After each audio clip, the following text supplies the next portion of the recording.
And hello and welcome to Sandbox TV Live. My name is Alex, and I guess let's start, or let's continue where we left off. So previously, we dealt with the problem of making this thing possible. In terms of, I kind of struggled of depicting all these projections, implementing them together and put them into some type of a 3D form. Because yes, this is not that intuitive way of doing this. And one thing that I kind of decided on to do is to basically use 3D in order to figure out how this form is actually depicted in 3D space. But in the end of the stream, I kind of tried to do this by overcoming my fears and my insecurities, and did pretty decent job if we're going to talk at least about suggesting design, because I kind of forgot along the way that this stage that we are on now, explorational to the sketching stage, we need to understand that this stage needs to show only suggestive design. So we don't necessarily want to work on like final design.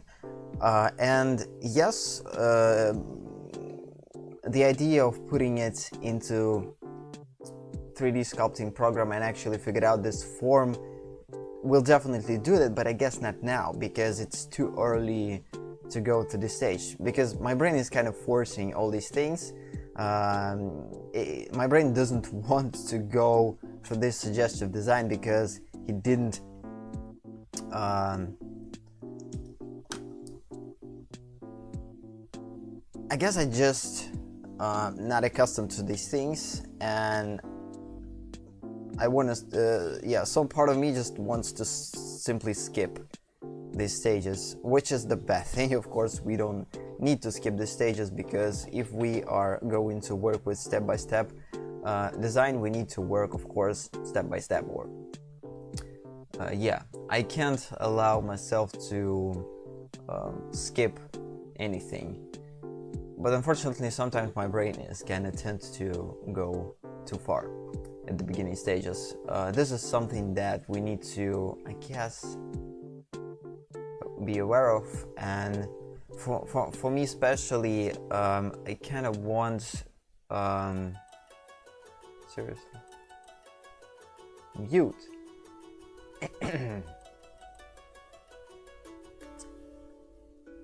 Right now I kind of decided to take a look at Chuck's beak and decide how long his beak is and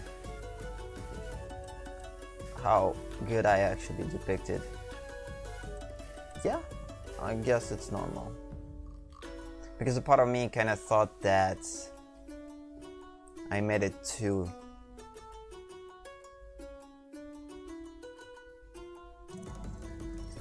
curvy, but I think it looks normal. Okay, so yeah, so again, we're not going to deal with this now, but still, since this session is probably going to be pretty short, what I want to touch on is how you would do that by working with this type of design. So I guess the thing that we definitely need to do now is continue to work on suggestive design. So basically we need to actually take some of our designs that were created with the helmets and just basically put them as Transformers heads right here to actually suggest this design. We need to work, of course, on Quintessa. We need to create these statues. That means that we need to add for these heads a complete body design, which is going to be pretty crazy, of course, because again, as I said before, I guess no one likes to draw Transformers because they are too complex, and we need to find a way to make this easier. We need to find a way to make them much more simplistic. Like for instance, I made these, they are pretty simplistic, they're not that complex. One of the reasons why I chose to do them like this, of course, because they are kind of based on knight helmets that were present in the Transformers last movie. Yeah, so I guess, yeah, so my brain is basically decided to go too far away and too fast. We need to a little bit slow down, but still we kind of need to figure out one basic thing. So let's just I basically just will show you how I edit this type of thing in 3D. So what I did is I basically took this layer, or prepared this for sculpting. I basically took this layer, I just copied it, I created new project. Let's just assume that this is a new project. You can do this in your particular project. You just can crop this with the crop tool, then just save it. Of course, I don't know, whatever you want. Doesn't matter how you save it. I guess the better way is to save it in JPEG, not in PNG. But do whatever you like, I guess. The only thing, like, in my experience, ZBrush doesn't work with PNG for some reason. Sometimes it doesn't work with PNG. At least in the thing that we're going to show.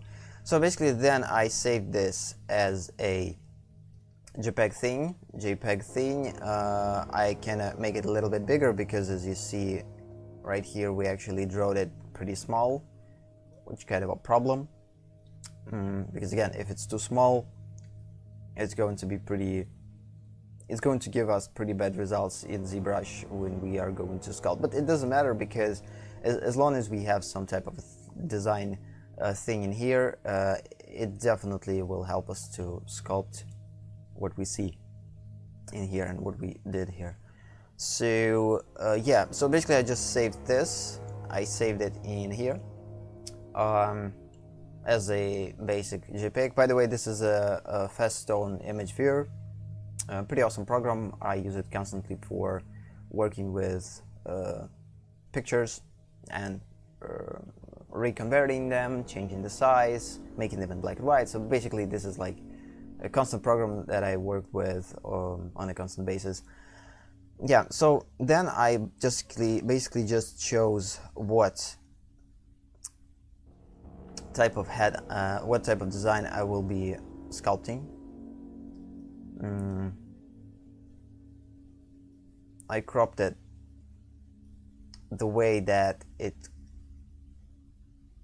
gone like this. Then after this crop, I basically pasted. Oh, come on! I forgot to start again. You gotta be serious. You gotta be kidding me. Yeah, now I started. But wait, stop. Let's just. Yes, 8 minutes. I forgot. Every time I forget to start counter for the stream. This is the thing to adjust. Okay, then I just basically made it from this like this, crop it, save it separately because we might need this, save it separately. Of course, as you see, this is pretty horrible quality, but again, it's enough for understanding form, because again, of course, if you and one of the reasons why this is, of course, the bad quality, because I didn't think that I will need to go and actually like sculpt this. I kind of wanted for this project to be 2D only, but as we see, it has pretty decent amount of complex elements in it, and we need to address 3D in order to figure out the complex forms. So that's one of the reasons why I decided to go in 3D, of course. And because I didn't prepare for 3D, like ideally, if I will know that I will use 3D, that way, of course, I will make them a little bit bigger, and I would make them design bigger, or at least I made them design like this, like in small scale. Then I would enlarge them, and then I just trace over them in order to make them much more clean. And I guess it wouldn't take that much time, and I would at the same time I would get rid of unnecessary details that we faced because of the pixelization. But I'm not going to do that. Yes, so then we are basically separating all these things into same size. So this is 396 on 385. This is the same. This has to have the same height. Yeah. So yeah, I will show you the reason why we're doing this. Again, we need to translate it into 3D in order to work with it.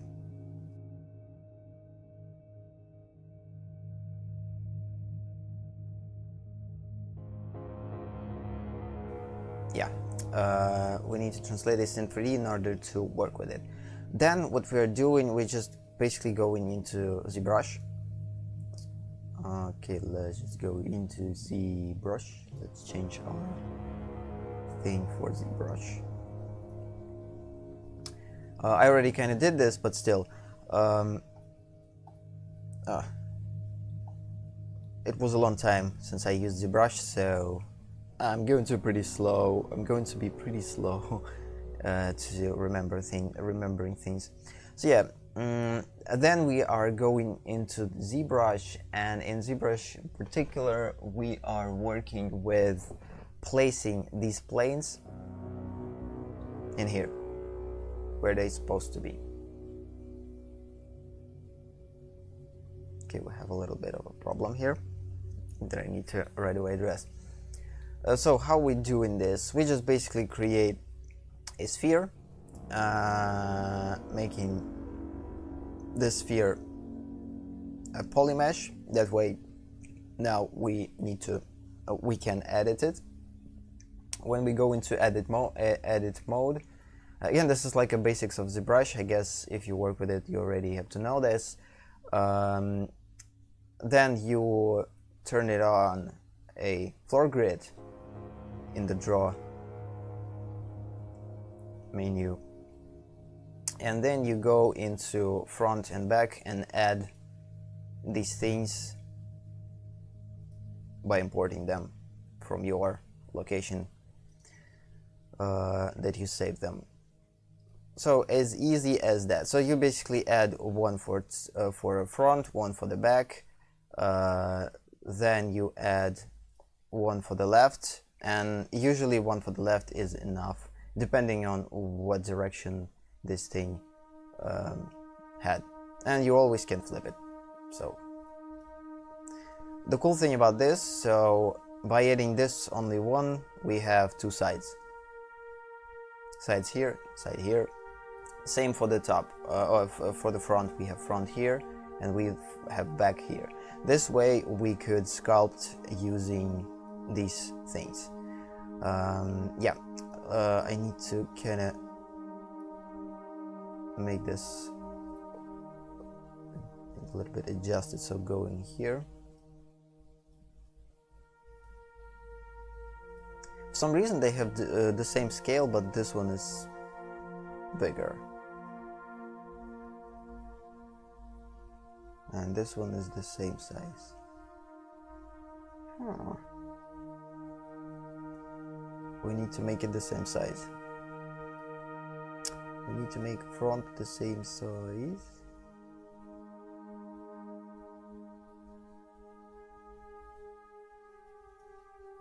So you tell me it's going to be this. So 805, and here 83.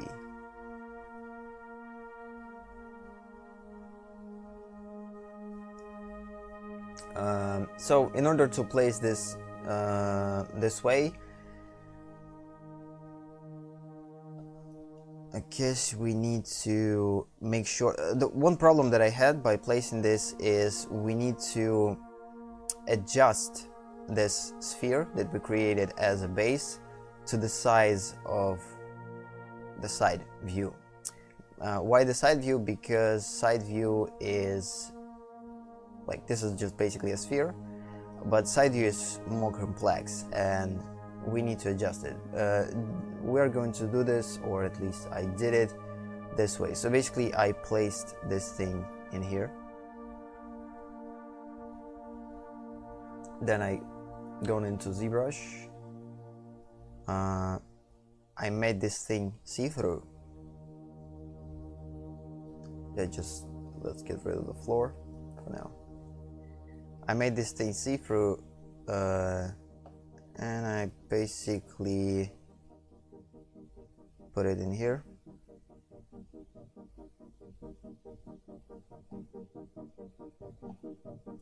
I zoom in or out depending on how close you are to fit this by height.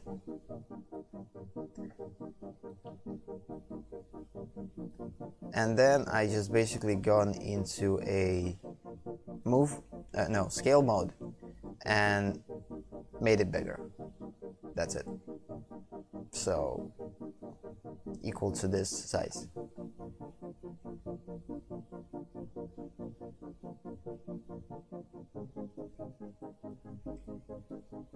The same I did, of course, for a front view. The same I did for the front view.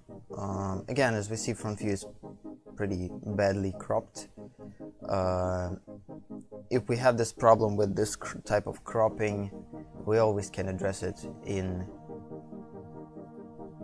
Draw. Get back in here and choose Adjust and crop this as we want.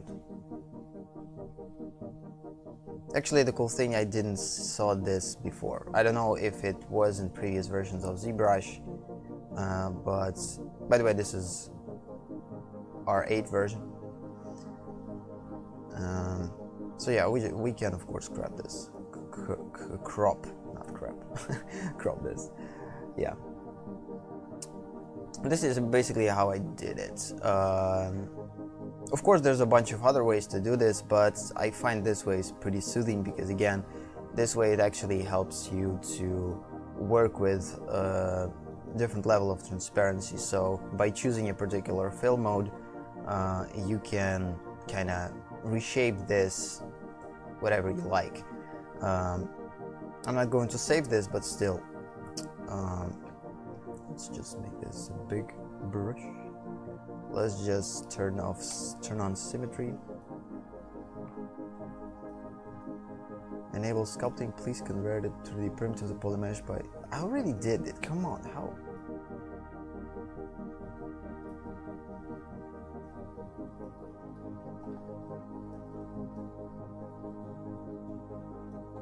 Yeah, we're definitely not going to use elastic in here. Just move.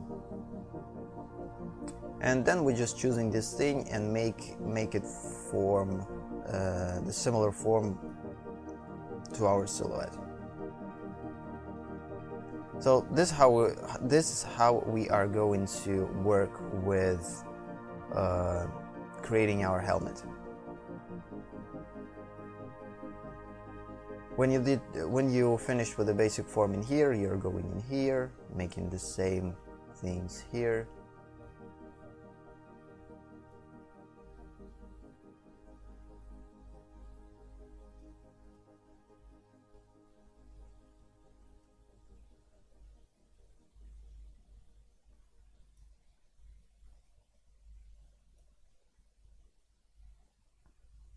We're not going to save this, of course, it's just a demonstration, because again, it's too early to go to this stage. And then, yes, after you kind of shaped it out as a silhouettes from all sides, then you just start sculpting.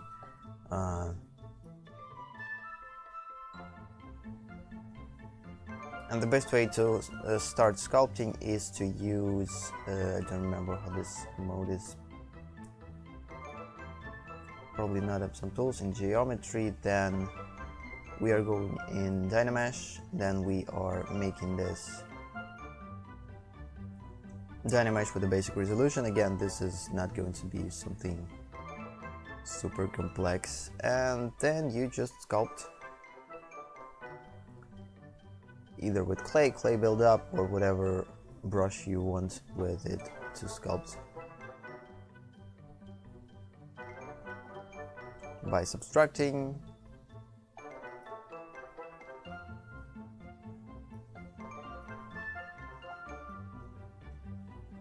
I don't remember though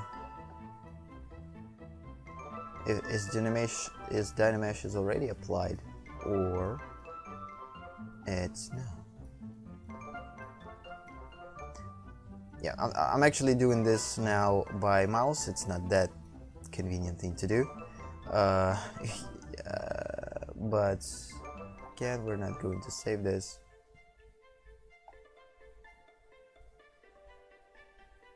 Again, interesting, Dynamesh is applied or not?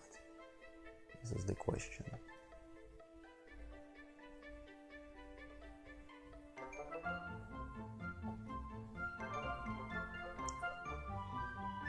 Then we of course are correcting mistakes that we did. So constantly working with two sides. And slowly but surely we will implement all these design elements and figure out its form. So this is basically what I talked about in previous session. This is for me more intuitive way to work with understanding how 3D form actually works, at least the new one that I didn't encounter it before.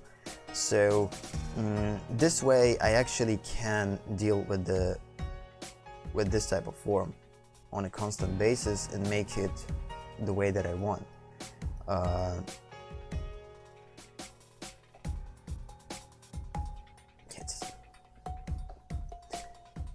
Yeah, so definitely we're going to look with this something this way. We again are going to work with this type of we are going to figure out this shape like this, because this way now we actually have the ability to do it. Also, usually I changing material to something more appropriate.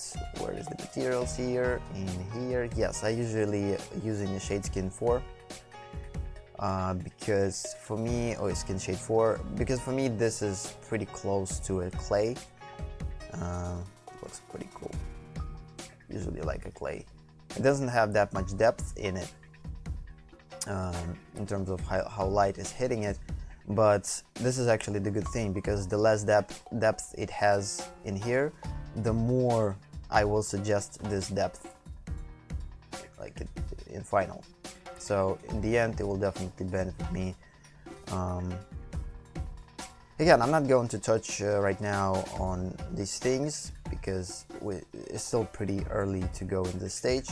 I just wanted to demonstrate what I talked about and how we are going to work with the form in a closest, or in the future. Yeah, of course, there's without pressure sensitivity. It's pretty harsh. Pretty strange thing to do. So yeah, I'm not going to do that though. Again, I'm not even going to save this.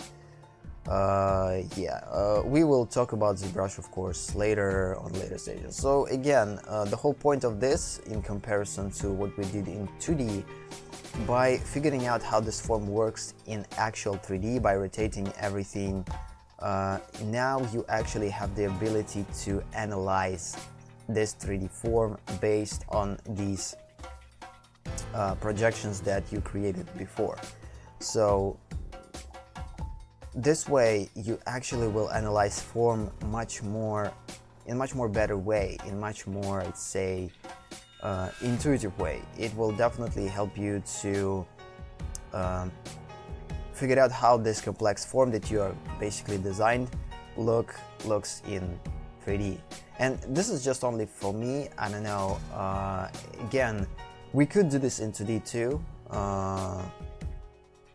by working with the values and suggesting it, but still, we still need to redraw it from every possible angle, and we usually not doing this. We usually kind of restrict it to a particular angle that we're working with. So, but this method kind of forces you to work with extended details with all angles. If you, for instance, created this from this angle it looks pretty cool, but then you're starting to rotating it and you're trying to understand that this is not fitting the front view or the back view, and you're basically trying to combine all these views in your mind right away in this 3D form. And when you're working in 2D only, it's not necessarily works like that. It works only on a particular camera angle that you're working with. Yes, you're adjusting it too, and you're adjusting it by looking at all these things, but still it's more freedom there in terms of you can make mistakes there and just basically create an illusion that it looks the same. Here you don't have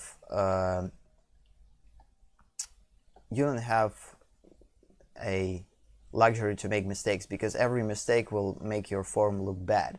This way I think it helps you to create much more appealing results in the end, and make things the way that you would want them to be. And of course learn in a much more intuitive way, because again, working with 3D for me is much more intuitive way to working with understanding form. The same for the construction, the same for everything. Of course, not every subject is has to be, or not every object or subject in scene doesn't have to be put into 3D in order to analyze its form. Sometimes like for instance for these guys, it's easier to work with them in here because they have pretty pretty non-complex form. Moderately complex, but still we can simply analyze this form without diving into 3D, because again, this is like a basic primitives. All these guys are usually like basic primitives. Let's just create additional layer, and yeah, we can suggest their form by cross-hatching or some type of like lines around the form, and that way we will understand how their form is actually looking.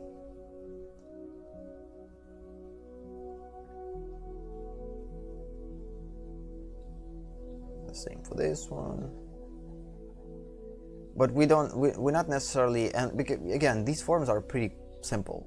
Again, this is one like just a sphere. Yeah, so depict him is pretty easy.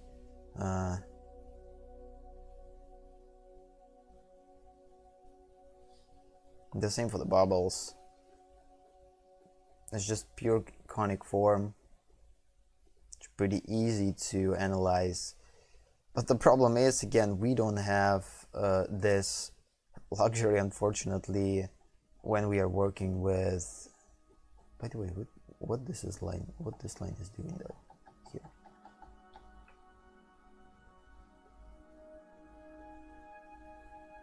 Same for our bird.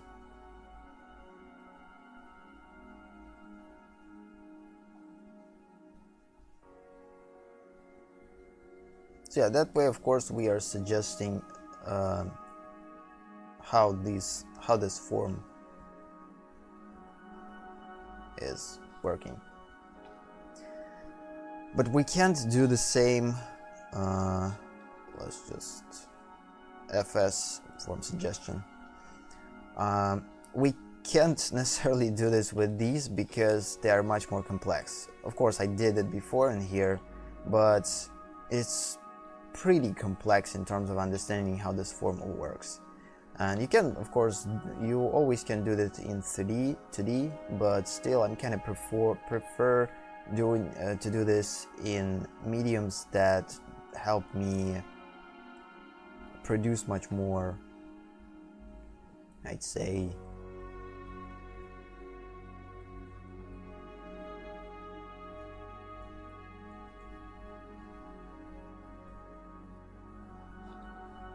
better results, I don't know, and learn more along the way. Because again, the whole point of, or not the whole point, but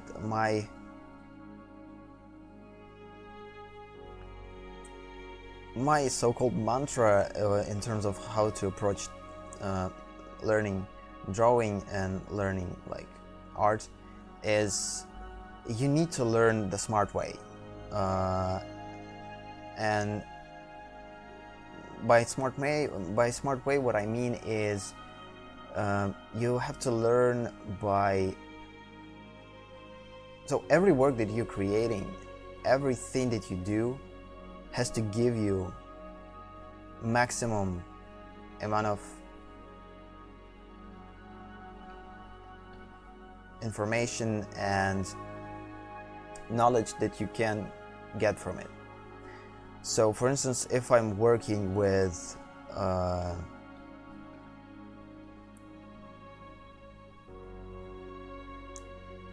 this type of illustrations, I want to make sure that everything that I will create in here, I will put my thoughts, my knowledge into it and learn the most from it. So not just cutting corners and making things as they appear, I don't know, or making things with like little effort, I guess, but actually trying to learn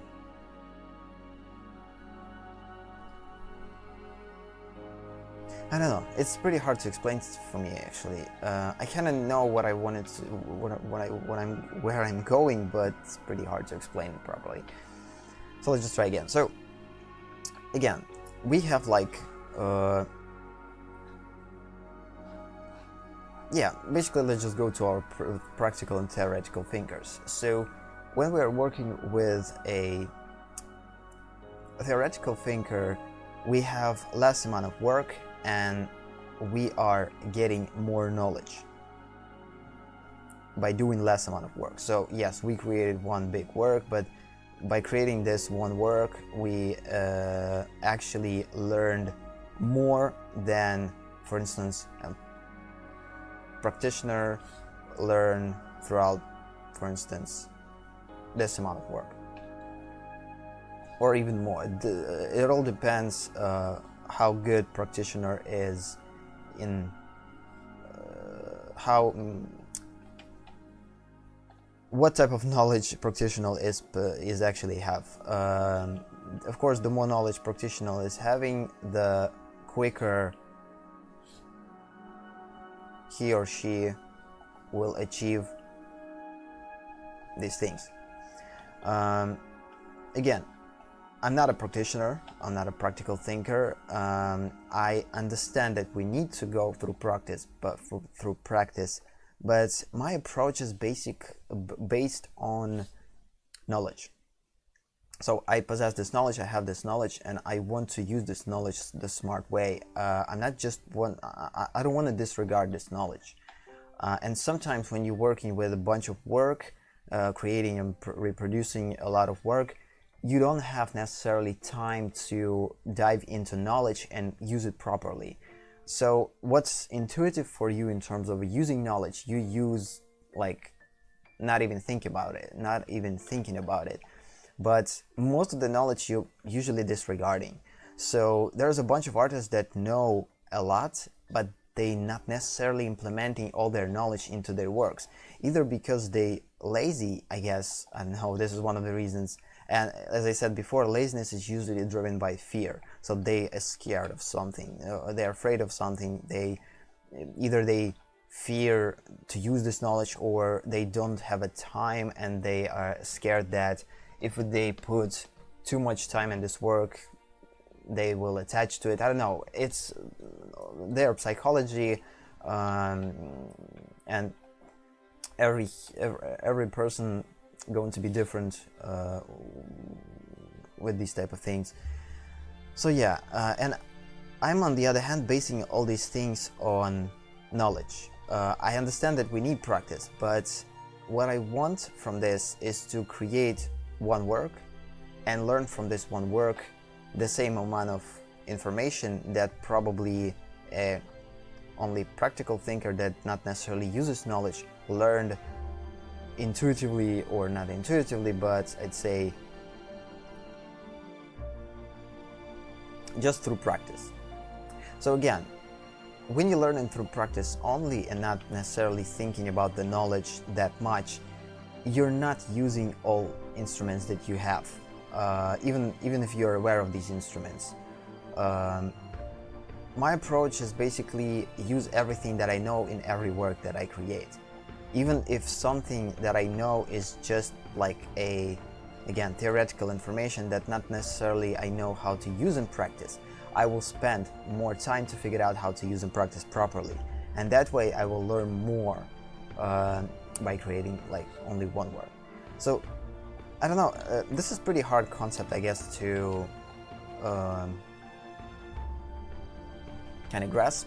I guess one of the reasons why it's pretty hard thing to do, because again, first problem is how to gather all this knowledge. You need pretty extensive amount of time to actually understand and combine all these knowledge things together. And yes, it took me a lot of time to gather all knowledge that and combine it into one big intellectual map. I usually work with intellectual maps, and combine it in one big intellectual map and make it like coherent and make links in all of these, understand how they're linked, how they're intertwined and whatever. So it took me, yes, a decent amount of time, and yes, throughout this time I did a lot of work. I didn't produce a lot of work, I would say none. Not none, but yeah, pretty small amount of work. And this is one of the frustrating things when you're working with this method, of course. As I said before, ideal method is to combine all these things together and make them work together. But it all depends on how your brain works.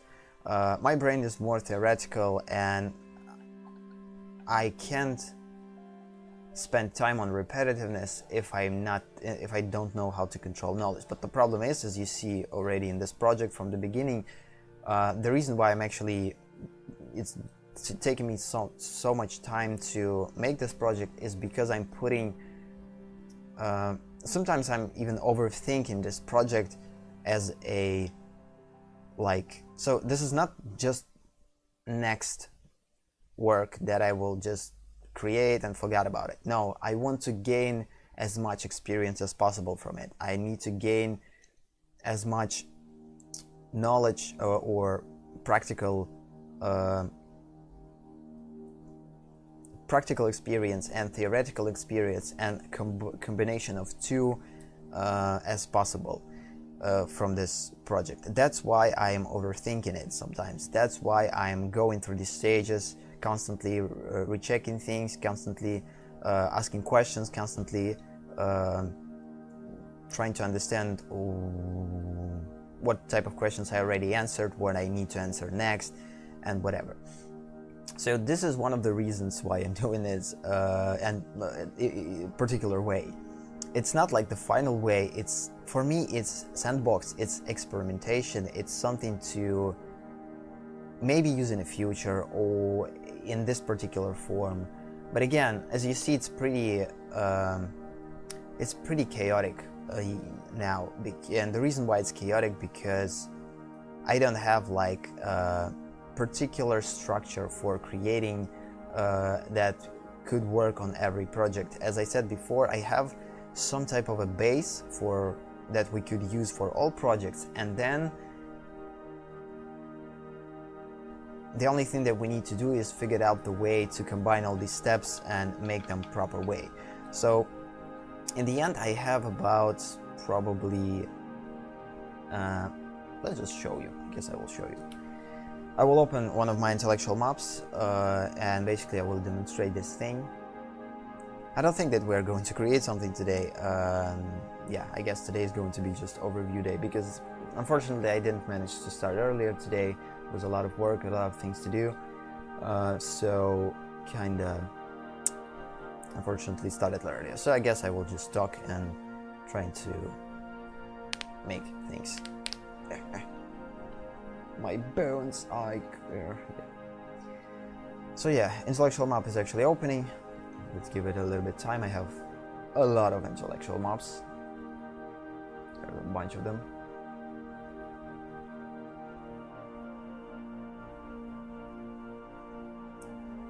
Partially this intellectual map could be in Russian. I don't know. I guess I translated most of this particular intellectual map, but some of its information can be in Russian, so don't pay attention to it. So yeah, not this one. Yeah, this one, this one.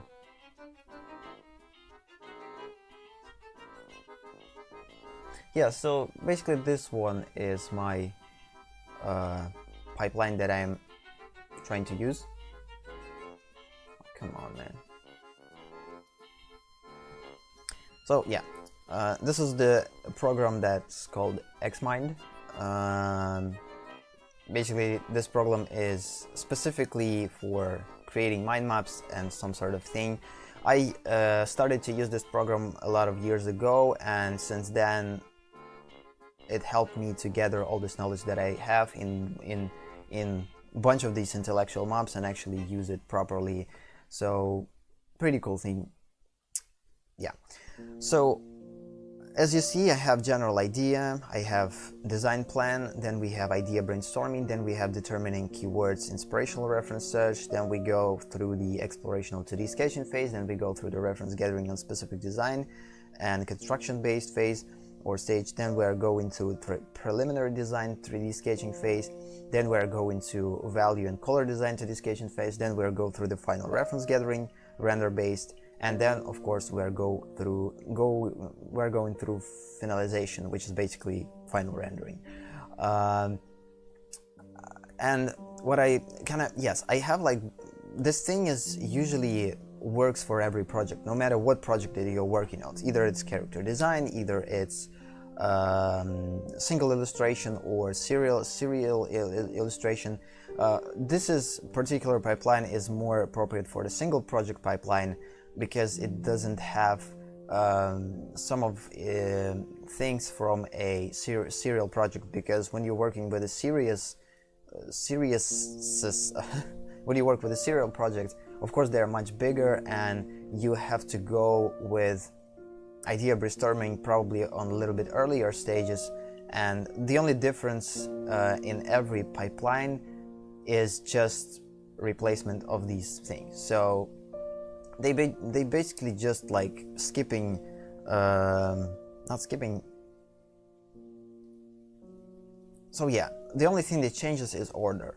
But always things are starting with a general idea, some type of brainstorming or right away design plan, and then all things are usually stays the same. The only thing, of course, that could kind of change, you could work on value into this sketch in earlier stage. It all depends on how you approaching to work with this. I kind of want this to be. So in things that I have a lot of experience, or at least some of experience, I'm of course working on these type of stages at the beginning, but the stages that I don't have that much experience, I of course kind of leaving for the end. And one of the reasons why we're still on this explorational to the sketching phase, by the way, it's 5th stage, but in our stream it's depicted as a 4th stage. The reason is just because I created this project not necessarily using all these stages properly.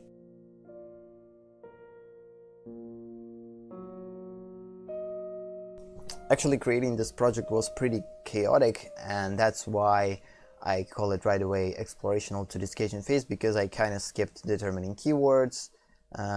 Like design plan and brainstorming idea was pretty combined with together, and also this is one of the crucial steps, design plan. So basically it helps you to understand who to design first, second and third, and usually it always kind of, so the whole thing about this stage is develop a project pattern, specific pattern for this project only, which controls amount of information needed to start visual development.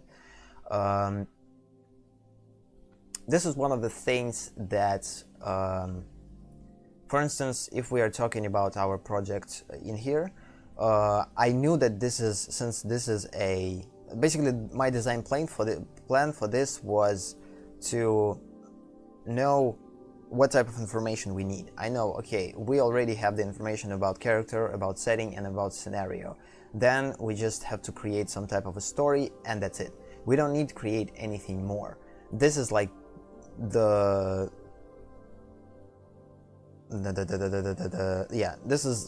this was our design plan. And of course we need to figure out what type of things we need to start design first. And then I just go through the next stages. Again, it was pretty chaotic, but still. So yeah, I forgot why I started all this, why I started talking about this. Oh yeah, I kind of touch on the subject that I'm not necessarily have a particular pipeline which works for everything, but yet I have one. And this is only simple parts. I actually have my own intellectual map, which mostly on Russian, and it needs to be translated in English sometime. And in time, I will definitely share with you this big intellectual map, which actually works with the step-by-step thing. Right here is just like information, but there it explains what steps I actually take, how I'm actually taking them, what type of things I'm doing. But again, it's pretty early to do that now because I didn't create that much project that implement all these things. So it's still kind of a theoretical information, and it needs to be proven before I will put it out there. But this thing I'm actually pretty convinced in terms of how it's working. I actually believe that this is the, let's just go back to the original. You know, this type of process or pipeline usually works again for almost every project. Again, it can change order, but usually it works this way, at least when we're working with a single character design or illustration. There's not much about composition in here, but still we're working on composition on every step of the way. So we need to think about composition throughout the whole thing. Usually the hardest parts is usually these parts. Yeah. After you will finish with these, then not that hard thing to do is to render. Again, in order to learn how to render, you just need to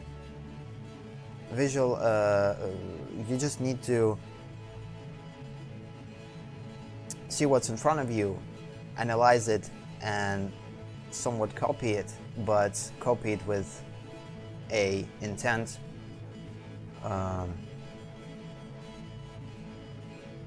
to create the illusion of reality.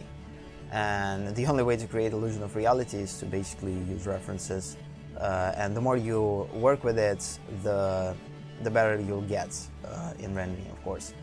So I'm not that concerned about rendering. I know that I'm not that good in rendering, but still, for me, rendering is not such a problematic concept, because after I will work on determining materials, colors, contrasts, and lighting, rendering actually becomes easier, because the only thing that you need to do is just basically render. That's it. The hardest thing is actually determining what type of materials and where you're going to use, what type of colors in these materials you're going to use, what type of contrasts and lighting you're going to use, so work on value and make all these things close to realism on a simple 2D sketch. And if it's going to look good in here, in this sketch, you definitely will manage to create a finally rendered illustration. Yeah. So basically this is the thing that I kind of wanted to show you. Of course there's a bunch of other this managing business is basically I'm using for everything. Yeah, I'm not going to show you. This is like a bunch of informations that I'm working on. Yeah, this thing again, it's partially in Russian, but what it's going to be in much more complex projects. I will talk about some thing that I'm kind of developed throughout the time is visualization pattern. Basically, what this thing is, usually visualization pattern is much more complex. So right here is actually we have like crazy complex visualization pattern. Again, since it's mostly in Russian, I'm not going to show you it. But this I'm actually want to prepare a much more simpler version of this visualization pattern when we need to of course determine format, determining the message that we're going to work with or translate, determine a genre, determine a theme, then we're creating a setting, then we are creating a character, then we're establishing focuses, then we're making short description of a situation. And usually why we need this, it's kind of, we need to go through the stages when we're working with the personal projects that we don't know any information about. For instance, right here we already had information about character, setting and scenario. We don't necessarily need to go through this visualization pattern because we already had this information. We didn't need to create some type of a story in here, and like final description is not necessarily something that we needed to do. Usually all this information was like enough, but ideally I would create some short description like of the complete story, like for instance Angry Birds, where one day decided to go on the Cybertron and destroy Transformers for a particular reason, blah blah blah, and basically just make a short description of it. So this short description, which will be the result of our visualization pattern, is basically the thing that will be driving the whole project. I guess professionals call it somehow. I forget how they call it actually. So basically this is going to be the heart of our project, something that will drive the whole thing. And this story could be depicted in different ways, but still we need to stick to it no matter what. And this is the whole point of it. So yeah, the next thing I guess that, yeah, let's just finish talking about these things, because yeah. The next thing that I'm definitely going to do before I will dive into 3D and understanding how this thing works, and of course I need to finish like the suggestive design. And the problem about this suggestive design is that we don't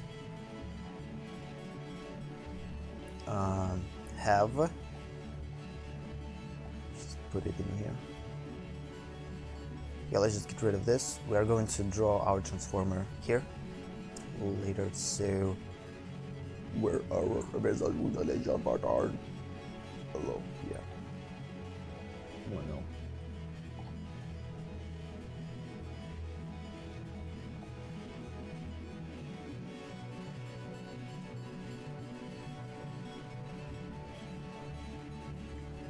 Yeah, so let's just separate them, prepare them for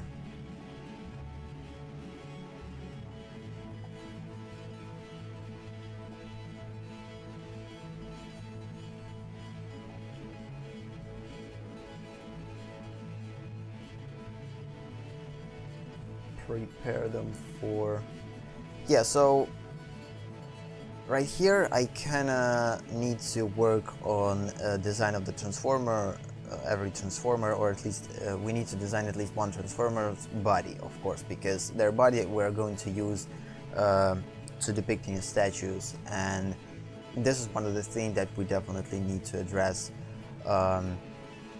before going into 3D. And then when we are go into 3D, we will analyze the whole body, not just head as I shown you at the beginning, but we actually put everything, including the head, including all these things, because this is the way. And of course I decided to go with this one because I like it more. So this was our first one, this is the second, third and fourth, and I like more these two. They look pretty. sick in terms of like coolness. They're like look completely different, but at the same time they have like the same thing. So yeah, again, we need to create only one in order to understand how these forms are going to work. The rest we're just going to change right away in our sketches. We not necessarily need to redesign all things. We probably could. I will think about that. But again, we need to create 4 bodies for the transformers. 2 of them has to be pretty detailed, and I guess it's going to be these 2, and the other 2 are going to be suggestible, so we don't have to spend too much time on them. And since this transformer statue is going to have pretty distorted position in terms of like perspective, we're not going to see that much of it, so the only like statue that we actually need to design is this one. So that's why we need to design only one of them, and the rest is just going to be a little bit changed on the go, because again, we need to sculpt only one in order to figure out how this form actually works. These type of forms are usually working. Oh, come on. Yeah, and what this stage is about is to actually depicting these type of designs. So I don't need to go right away into design that I did for the heads. Oh no, or maybe I did the right thing actually. So again, if you have pretty good picture about what these heads are going to look like, you just draw them. If you don't, make some type of a suggestible design in here that then you could use for create your final design. Because again, because we worked on these, thanks for that, I actually created this pretty good looking thing. Okay, so let's just put it in its place somewhere in here. Again, this is just a suggestive design. It doesn't have to be like completely properly addressed. It just has to work. Let's just go in our perspective. So it's going to be pretty strange to depict it in here. We're not going to use the perspective thing in here. So yeah, these lines, we're definitely not going to use them because we already draw it as in a particular angle, so we're just going to fit this the closest way for this particular perspective that we can. It's definitely not going to be right or properly placed, but still it's going to be pretty close in order to not draw it.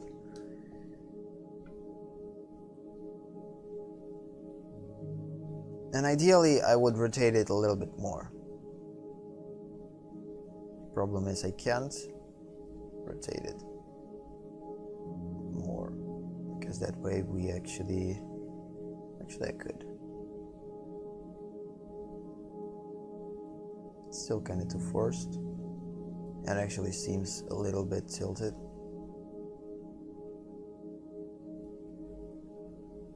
Like it's not strictly sitting on the ground.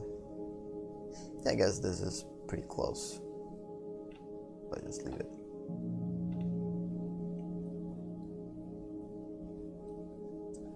Actually, let's just copy paste it or cut paste it.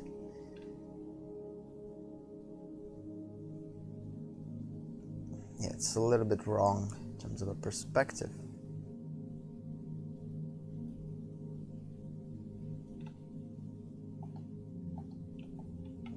Oh, whatever.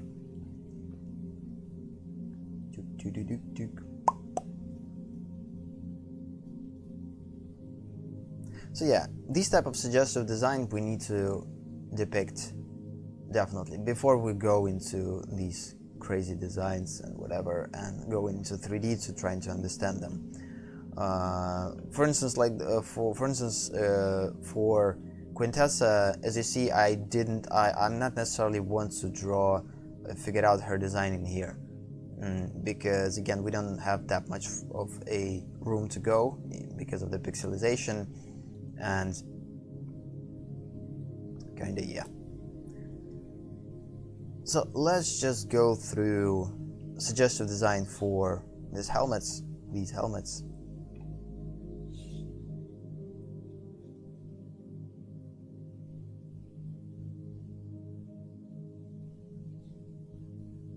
Let's get rid of these, and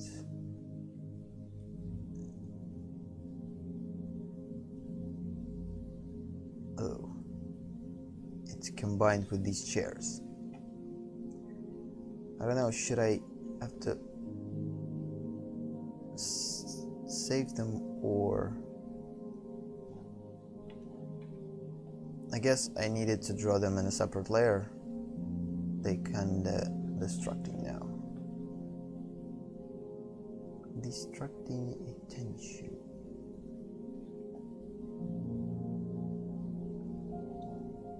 I just try to cut them.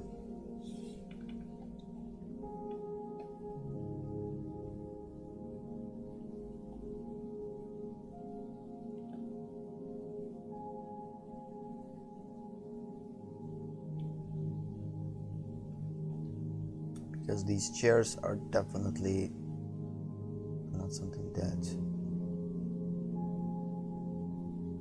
we need in here.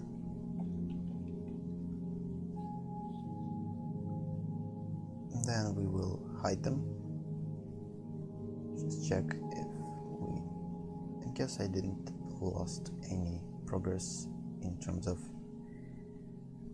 how these things look. Yeah. And just add our head.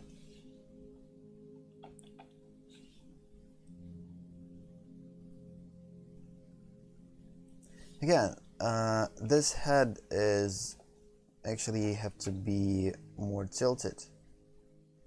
These things have to be more, I guess.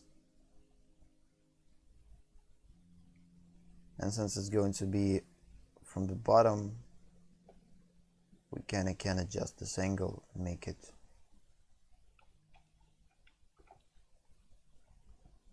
again suggestive design. We don't need to create something final, we just need to suggest things and then use them a little bit later.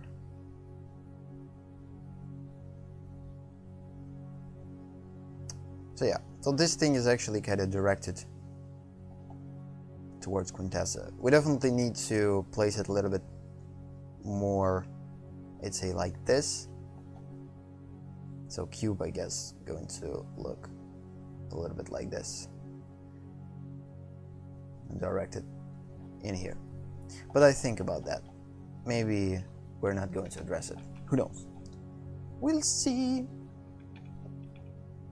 Yeah, definitely wrong perspective, but still it's enough for suggestive design. At least it's inside of our cube. Next thing that we are going to do is we are going to do the same for this one. But now we need to, of course, think about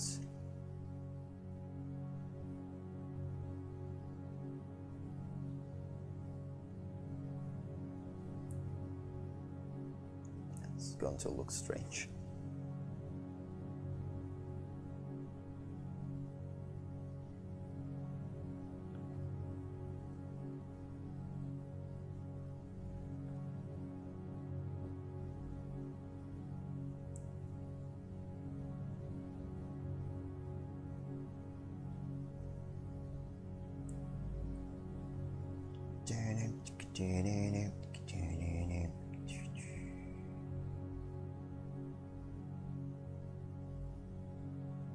No.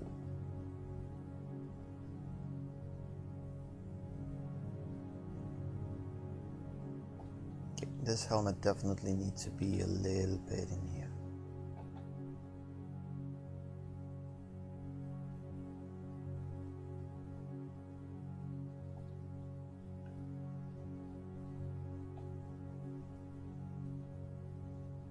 It's kind of remind me from the back the ancient Chinese helmet that they're used in.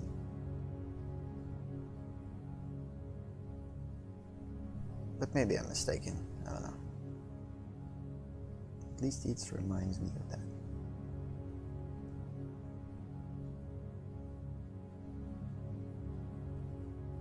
It needs to be a little bit lower. Again, suggestive design. We don't need to put in here something realistic or close to what we're going to actually design. Again, we still need to figure out this form from all angles, and we will do this the better after we go through the 3D stage. For now, this is enough.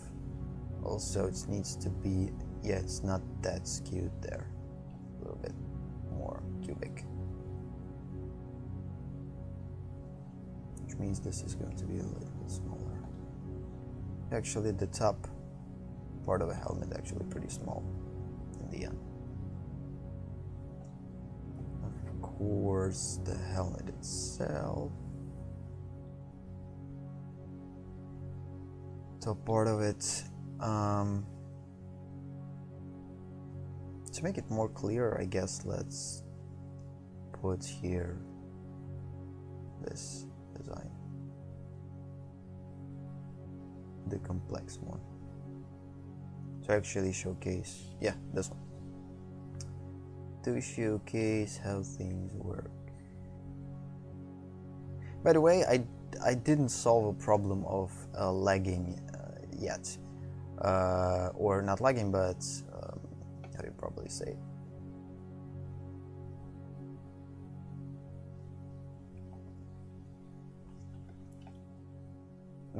Didn't solve yet problem of, actually it's directed in there. Desynchronization of the sound. The funny thing, in stream itself, I don't think it's present, but on recording, it's present, and only on the track that I'm recording, like all outputs, my voice and music. For some reason, I don't know why. It wasn't the case before, so throughout the week something changed, I guess. I added something, or I changed the format or whatever, and something basically happened. So I still need to figure out this thing, why this happening.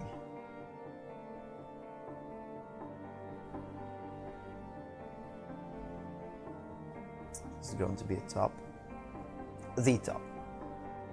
Then it's going to go in here, yeah. We're not going to see this. Right here is basically the eye, where the eye starts.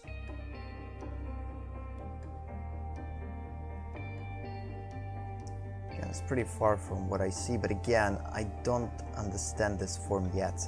I need to go through 3D in order to understand it, but I can suggest it the best way that I can without understanding it too much. Here's the thing I'm trying to do.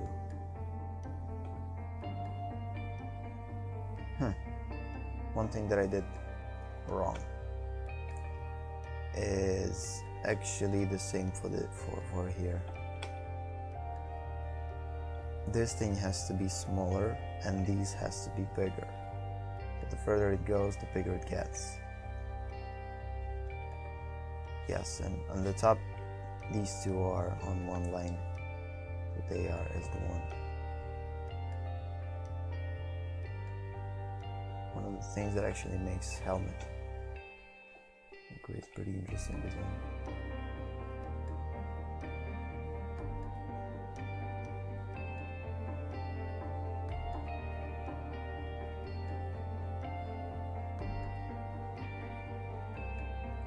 And you see, I don't know how this thing is going to work. Either it's going to be sharp or it's going to be round. And like my mind tries to figure out this, and I guess we will figure out it later when we're going to work with the 3D model, 3D sculpting of this, but for now I'm kind of confused about how it's going to look. The same like mistake here. I made it, let's say, to, I guess the better way would be to depict some type of sharpness in here. Good. Depict the sharpness in here. Sharpness. Also, we need to figure out how it's going to be protruded inwards or outwards, like in here. So this is the thing to figure out definitely in 3D, because again, don't have a lot of experience to make this calculations into 2D.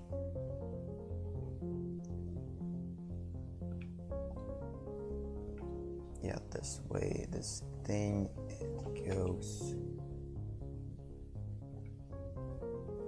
in here. Come on. No, come on, mate. Choose white.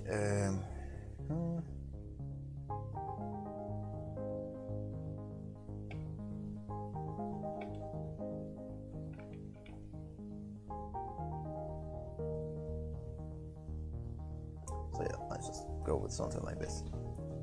Again, it's pretty far from the real one, but again, we need to make suggestive design. We don't need to work with a particular things. I guess it needs to be a little bit bigger, because we need to kind of understand that it's a little bit foreshortened. Or not necessarily. We can at the beginning figured it out that this helmet is going to be a smaller, so we could make it smaller.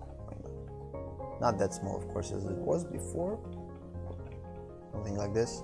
Again, contrast between this helmet and bubbles has to be present.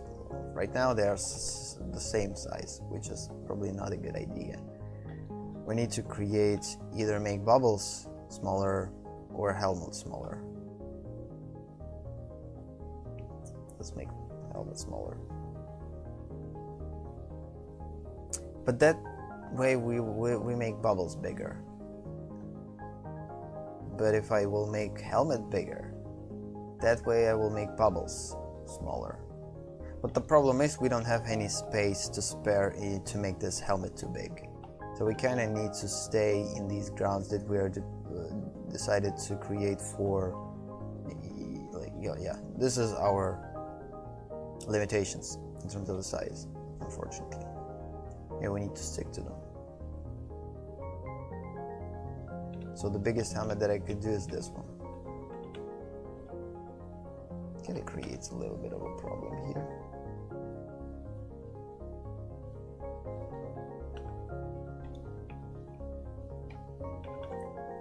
And as you see, it's already pretty busy. So, like, complex thing versus simple thing. So the same for here, complex versus simple. This is the thing of account that will help us to depict contrast too.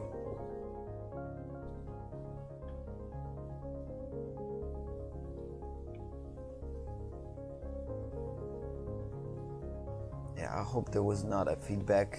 There was no feedback because I kind of forgot to mute. It's kind of muted already, but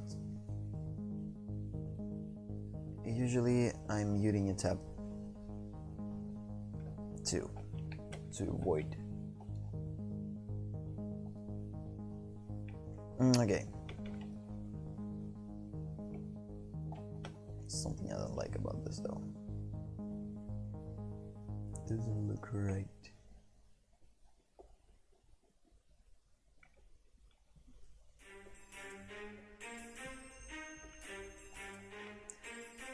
Okay, about Quintessa, yeah, her design is going to be a pretty hard thing to do though.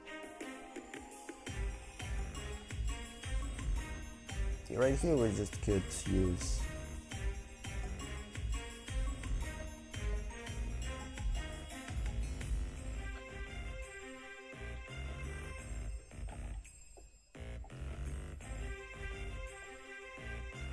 our side reference, and that's it. So we're not going to see that much of it in this helmet, which is a good thing. You don't need to design it too much. We kind of show some type of a silhouette that of course will showcase that something similar is happening in here. And of course in here.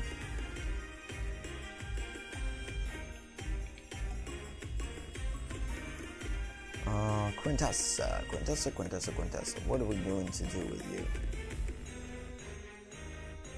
Again, I'm drawing without references, when ideally I would use them, of course. Let's just open some of them to draw from, especially when we're talking about Quintessa, because Quintessa is one of the creatures that I don't understand at all.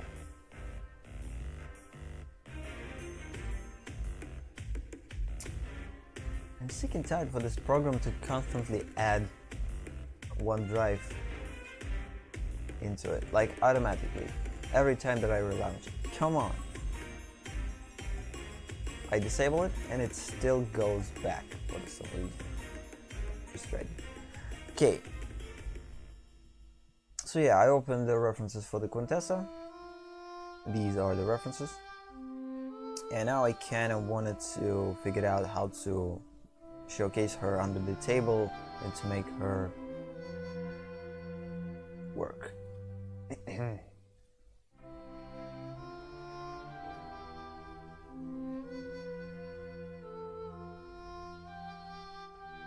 So we're not going to see her neck.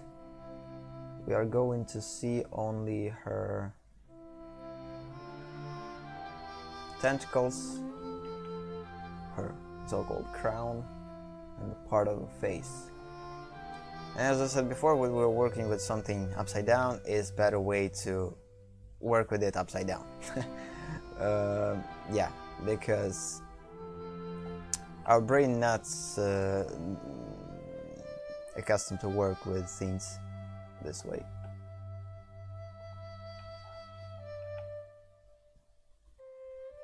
Okay, again, suggestions, only suggestive design. We don't need to go too far. So her crown is pretty interesting looking. Actually, I need to kind of space for this crown. And actually, that particular angle in which we depicted her actually does not necessarily fit her crown. Her crown is either is going to be broken this way, or we need to figure out something. What this layer is about, though? Oh yeah, let's call it Transformer's body. We are going to work on this layer with the Transformer's body. Let's call it T-body. T-body. P-body.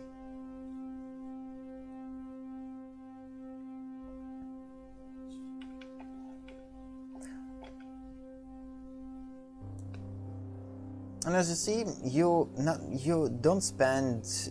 usually spending too much time on a suggestive design like this. That's why it's called a suggestive design. So you don't spend that much time on working on it. You suggest it, then you move to the next thing, and it already kind of creates, adds additional information to your brain that eventually will help you to visualize them in final. Especially after we actually will figure out how these forms looks into 3D, in 3D space. So yeah, this angle for her is not working. So kinda her head is actually faces right here, but she has too big of a tentacles to, they're going to be, it's going to be strange. So we need to think about better angle for her. So the previous angle definitely does not work. And I guess I wouldn't figure out this unless I would draw her with this angle. That's why these step-by-step things are working. Okay, so this loose sketching. So first let's just get rid of the things that we did for the Quintessa in order to get rid of the destructions. We also will get rid of this cube. It's not necessarily a thing that we want to do. So we will try to... oh, come on. We'll try to save this cube.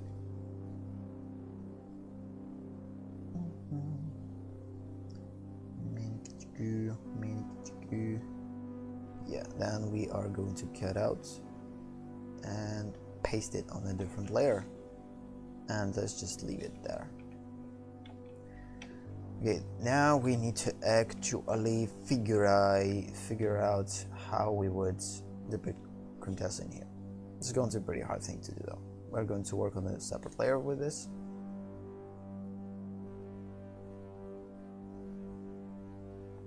Again, I need to finish this stage of suggestive design, and only then I will finally go to the 3D stage, which basically going to work with actually understanding form, actually understanding a construction, analyzing it, and trying to, in order for then to put this into final work.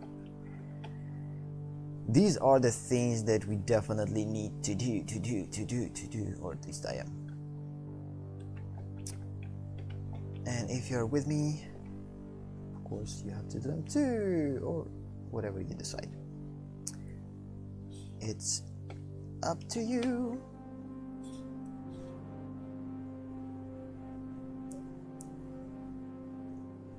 Oh, also forget about one thing. This thing changes too. So this thing we definitely will leave. I like how it looks. One thing that we could do is to not depict Quintessa's head like her face. We could get rid of her face pretty simply, but the problem is it's not going to be evident as a Quintessa. We need to showcase at least a part of her face in order to actually give the understanding that this is a Quintessa. So yeah, her head actually has to be put in this cube.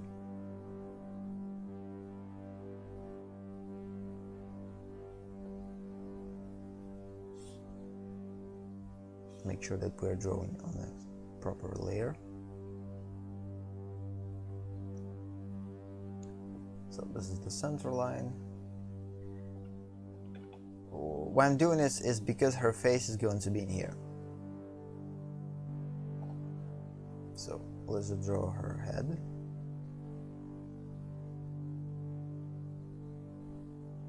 Let's just check our size of this head. The head has to be bigger, much bigger.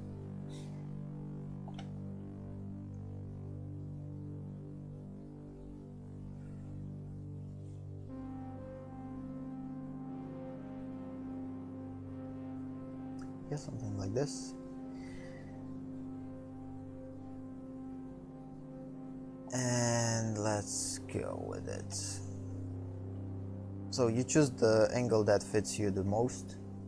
Because again, we're kind of drawing her lying under the table, so it's going to be a pretty hard thing to do.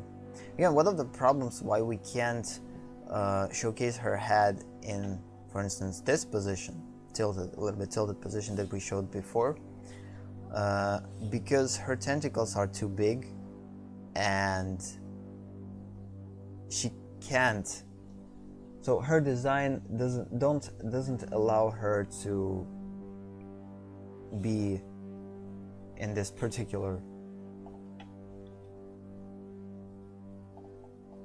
Yeah, we're going to get rid of this later. It could help us.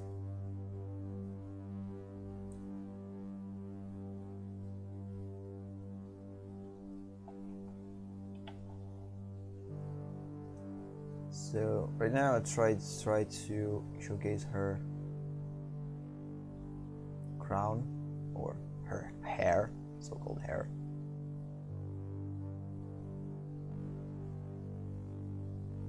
Again, it's going to be pretty hard to depict in 3D space. She has a crazy crown or hair. It's pretty hard to properly depict them. But again, we need suggestions. We need only suggestions at this point.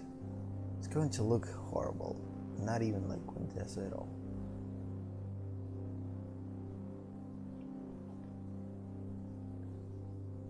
And only somewhere right here is going to be shown her eyes.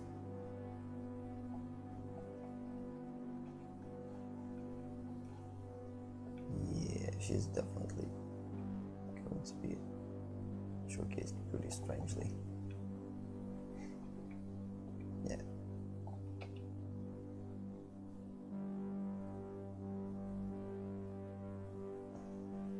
I'm not seeing anything here.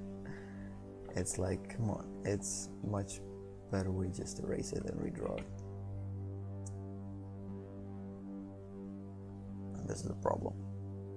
We could show her a little bit under the table by making her head a little bit smaller. The problem is I could, well, let's just show her in here. Like she's actually not hiding at all.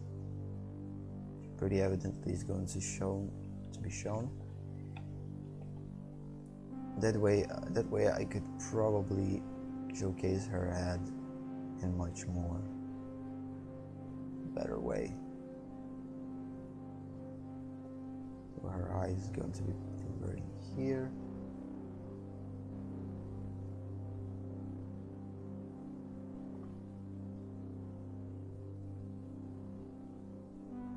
So we're going to see, again, she doesn't have a neck necessarily. Instead of a neck, she has like these crazy big things sticking out of it, like a queen's thing.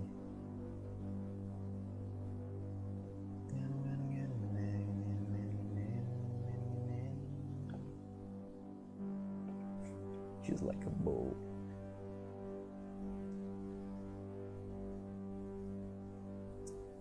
And from her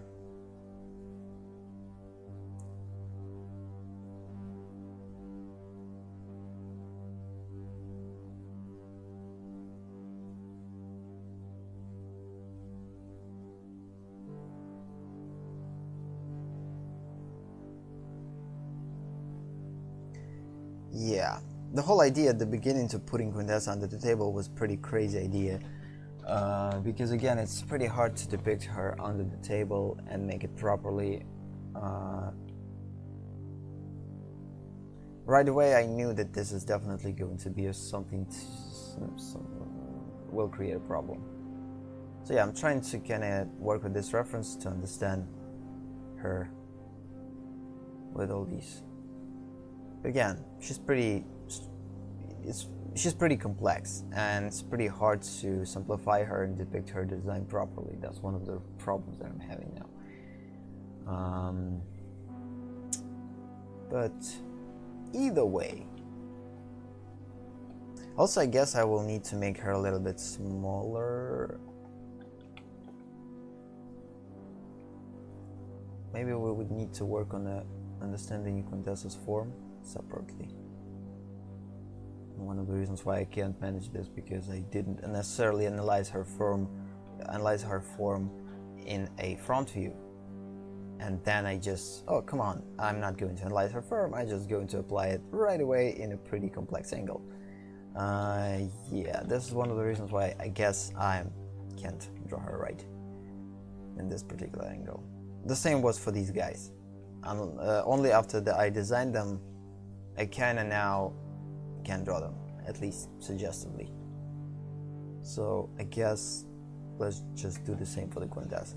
We're not going to force. Let's just try to analyze her into the, I don't know where we're going to do this. Let's just go in here this layer. We're not going to sculpt her.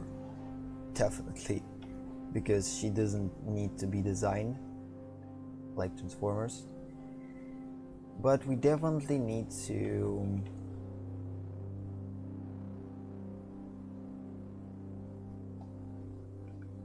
figure out her design better and analyze it. Let's just start. Yeah, let's just save. I guess I will be stream about like for half an hour, and on that I will finish, because again today's stream is pretty strange. I wanted to do a lot, but then I kind of realized that I rushed into 3D too far, or too early, and didn't prepare for that. Wasn't prepared for that. Prepared for that. Also, I didn't have any breaks. There's no point of making them, so let's just continue with Contessa and analysis. So basically what she has, of course, she has like a normal human face, or at least something close to a normal human face.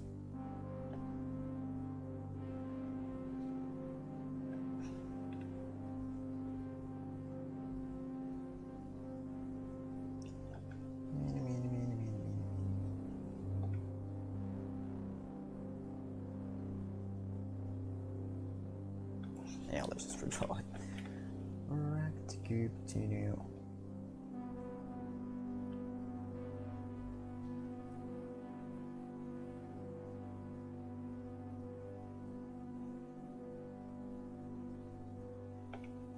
Yeah, so she has a pretty standard human face. After this human face,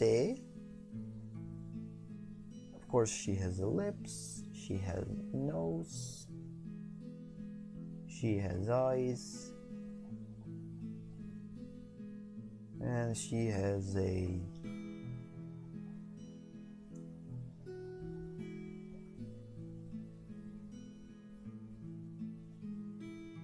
forehead. Her eyes is somewhere here.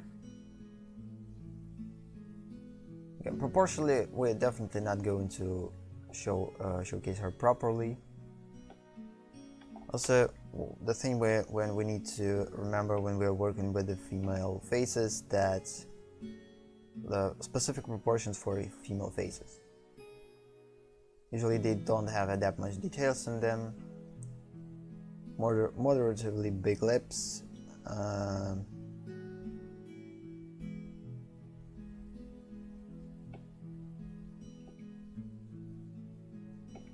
Especially the one on the bottom.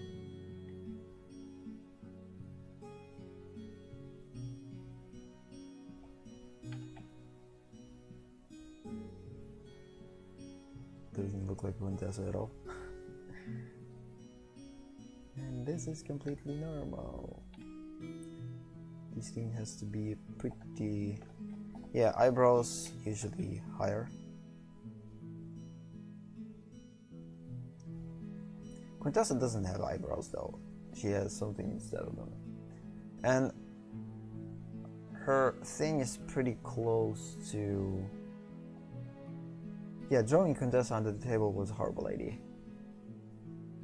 It's going to be a crazy hard thing to do.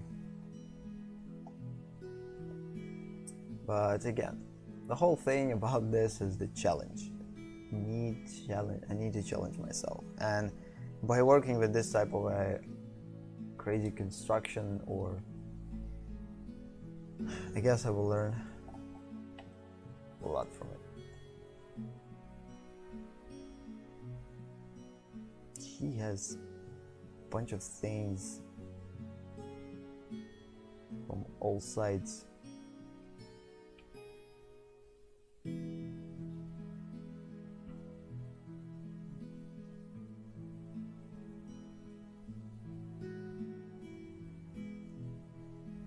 This is not horns. This is a Quintessa's head. Again, oh no, she is crazy strange. Again, when you work with this type of an unfamiliarity, again, this form is completely unfamiliar. Like, come on. Or, not form, but design at least. This design is far from reality.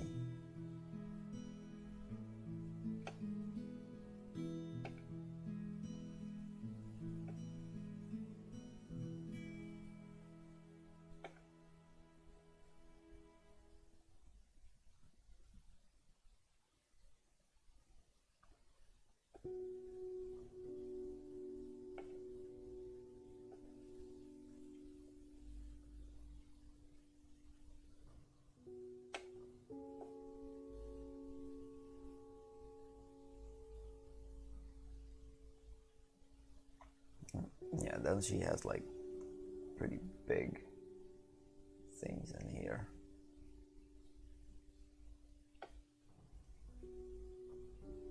I don't like her eyes. They're not women-like at all. I didn't implement in these eyes. Actually, in order to properly draw her eyes, I guess I will definitely need to use a reference from actress that played her.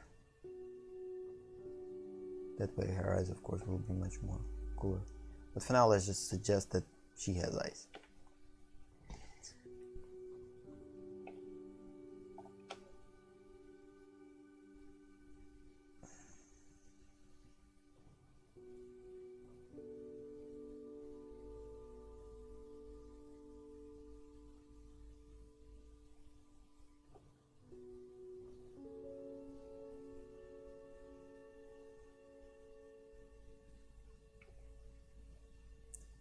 Adjustable things.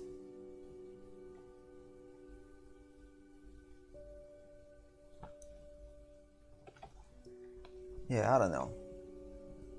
Quintessa has, again, pretty complex design though.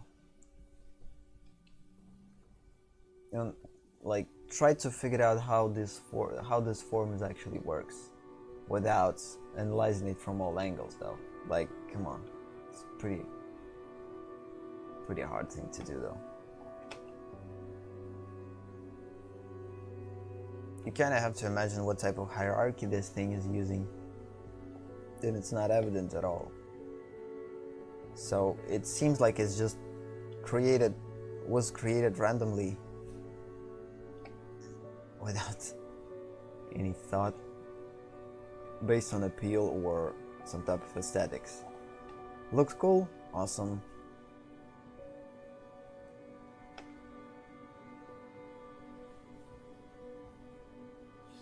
I don't want to take anything from the one who created Quintessa, but still. She looks cool, but unfortunately it's pretty hard to kinda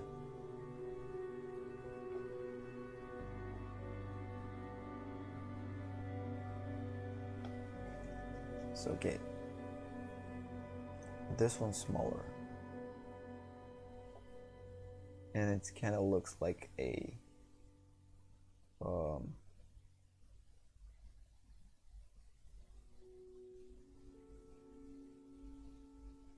something like this, maybe. I don't know.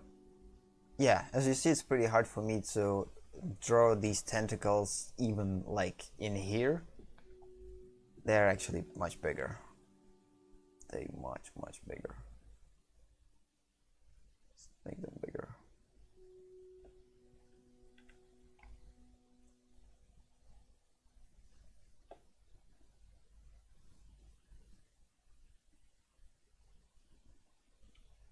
Compared to her face, they're much more bigger than her face.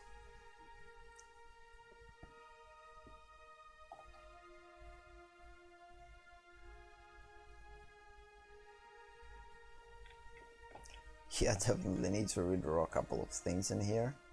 Now it looks stupid. Oh, come on. I can't place it right in the center now. Too pixely. Whatever.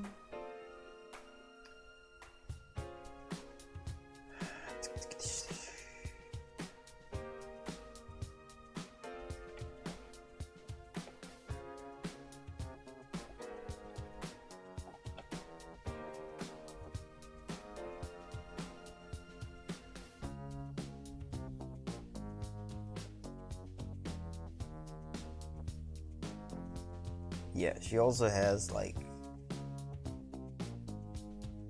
in here something like horns that goes from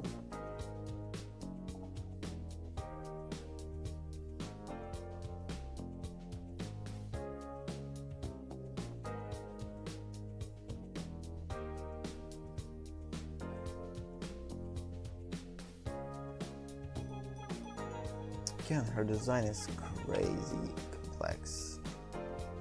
Doesn't make any sense to me though. Again, looks moderately cool, but the problem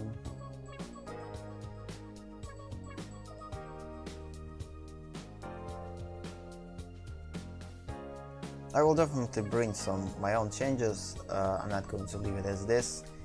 But before I will bring some changes, I need to make something like solid at least.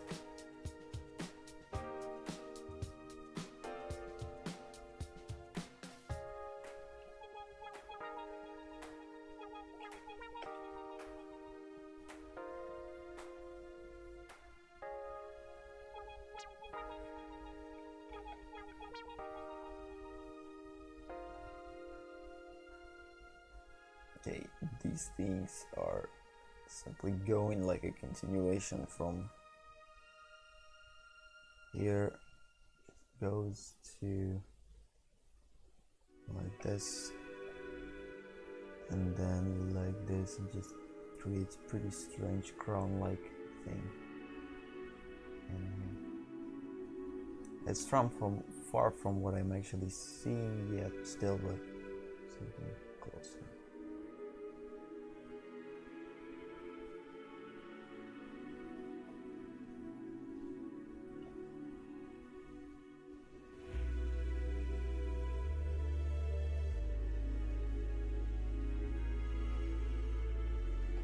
Yeah, how, like, can you imagine how hard it would be to depict all these things in right here?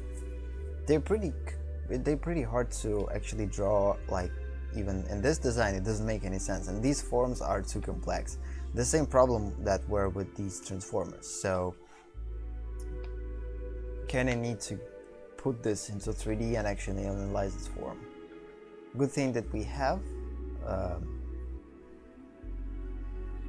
couple of references of Quintessa from different angles, but I think they're not going to be enough to understand her form. I don't like how these things look.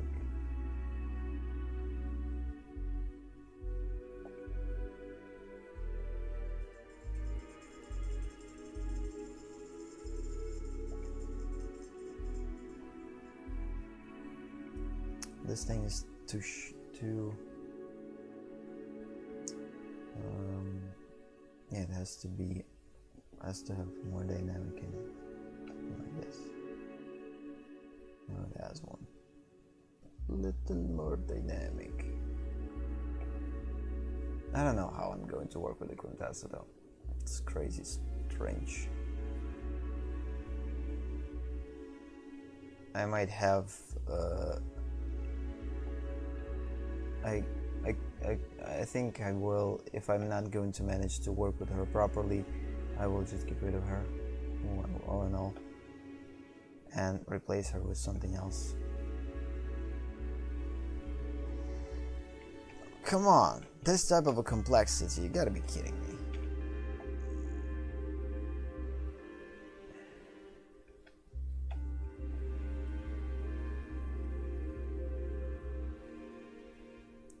And now tell me how I can work with this complexity.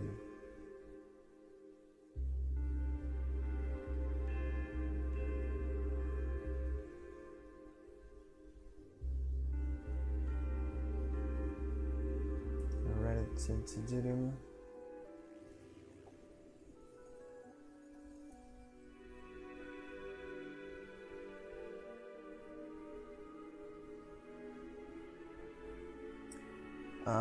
Usually when I'm depicting anatomical suggestions, that way I understand more how things works and depict a couple of anatomical things.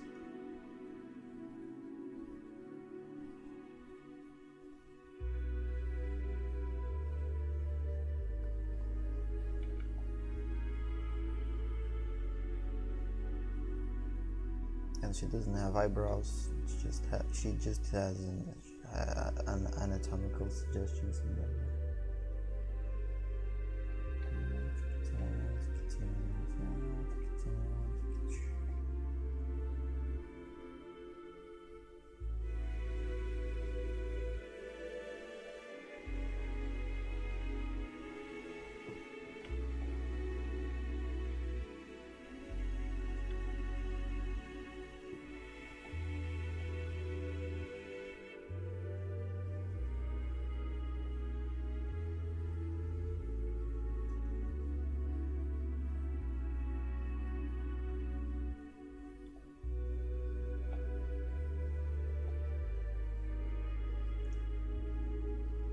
One of the things that I never, I guess, will adjust to is to understanding that women are usually have much broader jaw. So yeah, when the men are usually having something smaller, they could have more, like, bigger cheekbones. But again, the roundness and some type of a fullness of the jaw is always bigger in women's faces. But again, we're going to talk about proportions. We are actually going to work with a human form. Right now we are working with a alien form which is similar to human, but we're not going to touch on the subject yet, but still. Okay, this thing is much more like this. Yeah, this is crazy. So strange design, like, I don't know. I don't know how I'm going to draw it under the table. Even parts of this scares me in terms of its complexity.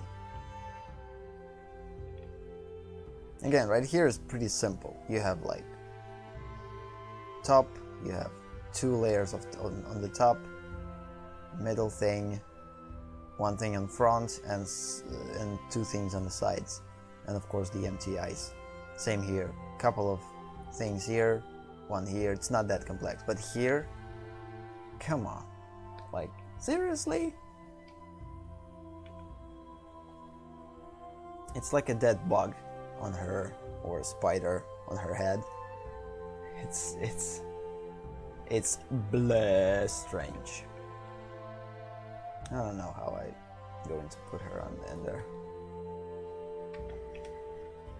Ooh, I guess this is the problem for the next stream. Yeah, but still.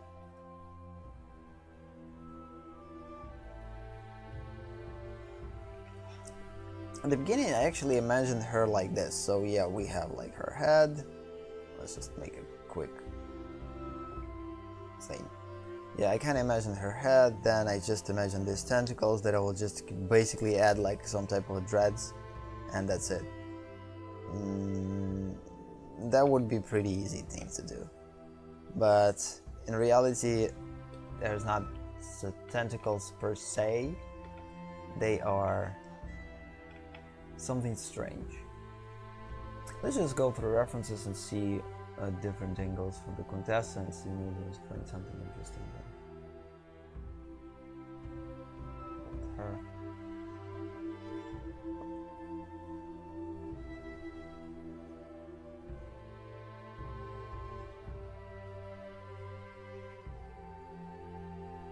Oh, come on, yeah, for instance this one. These tentacles are complex, and funny thing that they are moving somehow.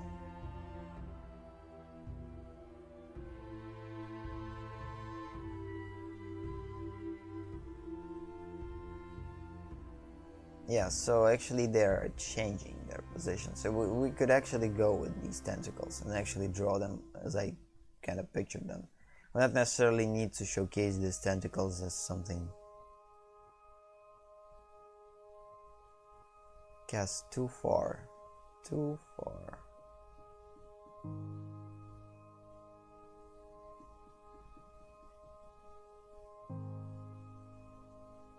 Yeah, they're changing constantly, that they don't look the same.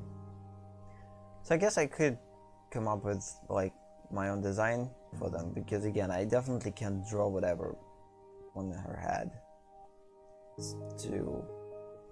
And one thing that could depict that this is a Quintessa, I guess, it's her color.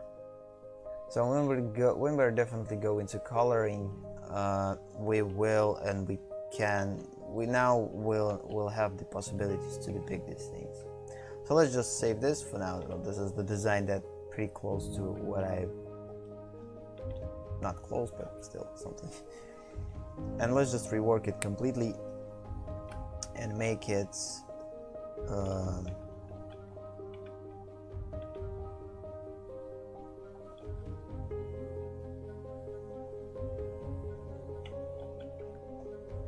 something much more, I'd say, workable, that we could work with. Because again, I can't work with this. This is too hard, too much. We need to create something that will work for us. Again, Quintessa is not the main characters for us, so you see, the whole idea still stays. Like, tentacles definitely going to be present, but we're going to depict them a little bit different way.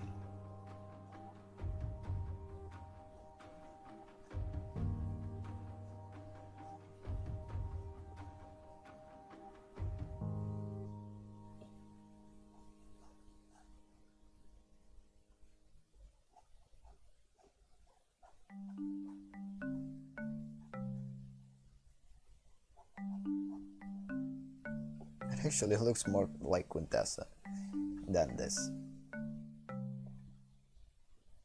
Still, I guess too big. Too big. We need to make it smaller. Okay. Deselect. Let's just put it a little bit lower.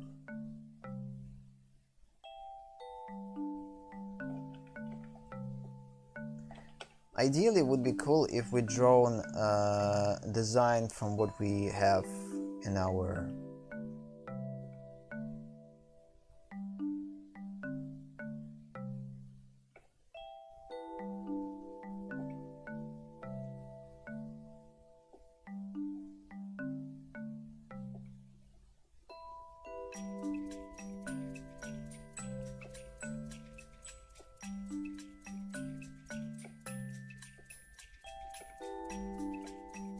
transformers. So we could implement something in here like this. For instance, we could make these things go in here. They're not going to be present. It's the attempt to make something similar to this.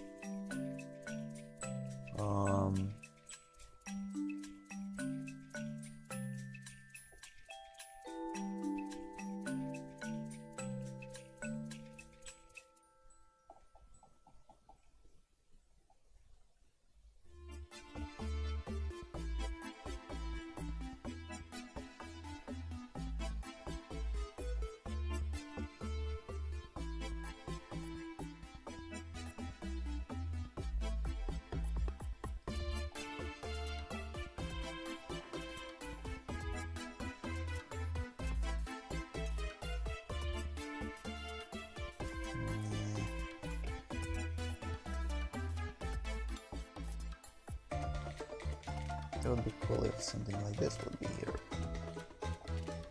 Nope. Let's just, for now, let's go with this one. Actually, no. Let's just leave it as it was at the beginning. We definitely will suggest something, but not much.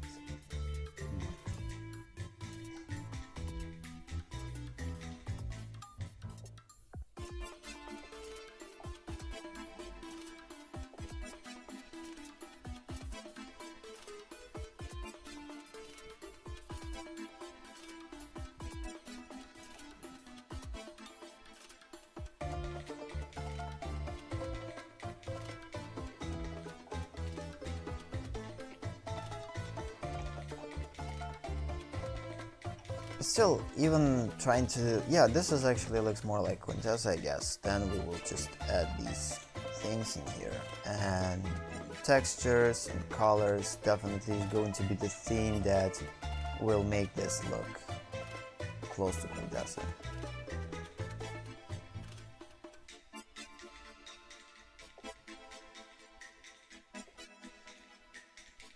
So we're definitely going to make her more alien-like by adding these type of things. But it's only when we will go into the texture phase. Before texture phase, it's going to be like a...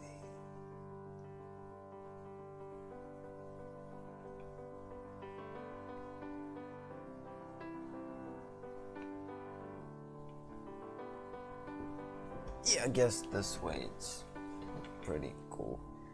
Still, like, something wants to be, screams to be added in here. Nope. The giant fly wings.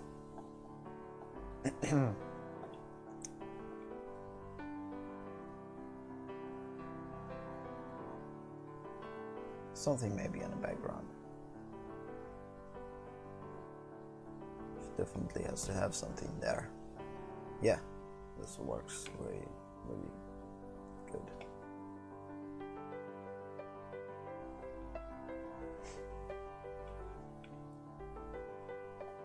And the only thing that I just want to get is to make this, yeah, a little bit less.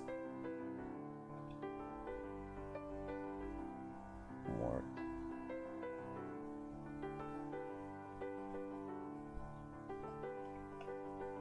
Or not. Now let's just leave it like this.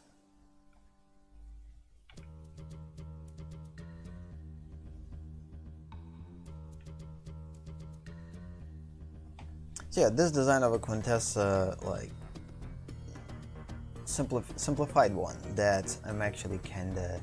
so I'm not just like tried to draw whatever I saw, but instead I tried to create based on it my version of it, because again, she's too complex and she has too complex forms that I just basically can't analyze them in the space necessarily, but this thing I could analyze in space. So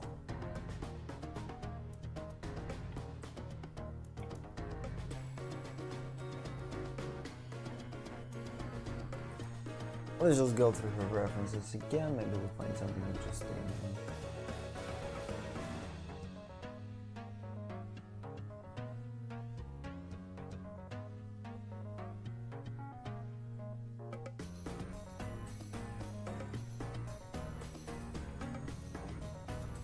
That was unintentional. Let's just make for her empty eyes. That way she will look. By the way, I guess one of the ways to depict her dad is to just put an empty eyes.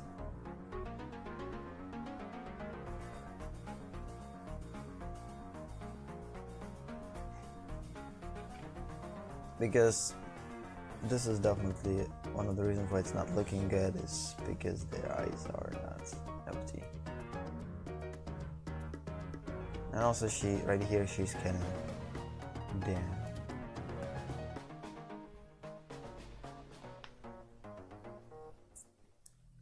Yeah, let's just go with this one for now.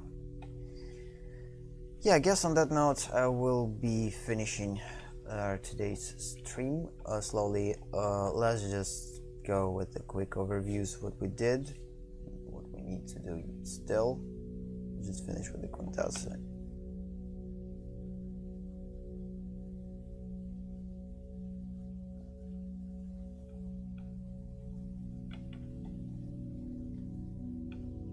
But this thing is somewhat a representation of her brain, I guess.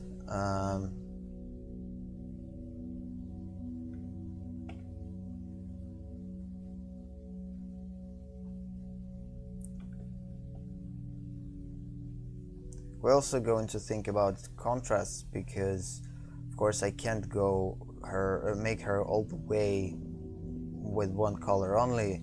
This is one of the problems of her design, like original design. I'll definitely need to think about balancing things in terms of how I will approach them. So something is going to be darker, something is going to be like further in space, something is going to be closer in space, and whatever. So all these things we're going to think about later. But for now, I guess this is the thing to go with. Kind of looks like a Quintessa. At least we could suggest that this is a Quintessa. Again, she's going to look more like a Quintessa when we will go through all stages. Through the stage of, through all stages. The only thing I guess that I will definitely wanted to add is probably the cohesion of these two. This is one of the things that definitely will show us or tell us that this is a Quintessa. This thing has to be one thing. Transition in between. And maybe create something interesting in silhouette in here. It will definitely help us. She actually depicted in reference in some similar way.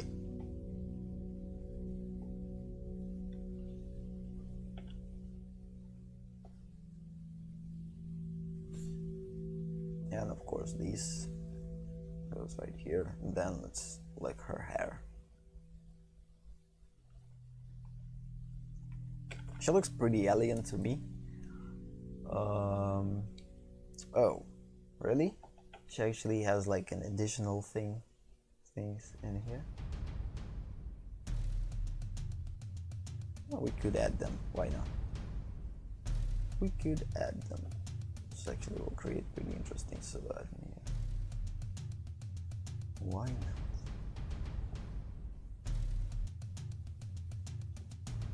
As long as things work.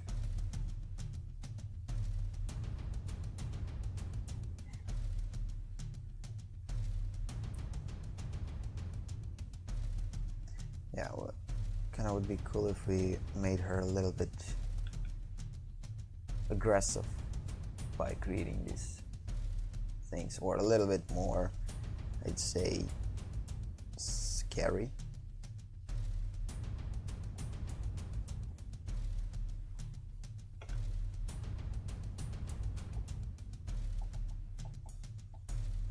Because this is like not that scary, but this actually becomes a little bit more. By scary I mean I definitely don't want to face her with these type of things, sharp things. It kind of creates a little bit of danger for us, and we definitely want to stay away from her in this type of so spikes of some kind. She's like a flower that we definitely don't want to touch. So I guess it looks more like a Quintessa in terms of like how alien she looks. Since we're not going to necessarily work on her face, I don't think that this is important, how we will showcase her face. Just go through the couple of additional references to analyze. The hardest thing to do is going to be depict, I guess, the extensive things. So like her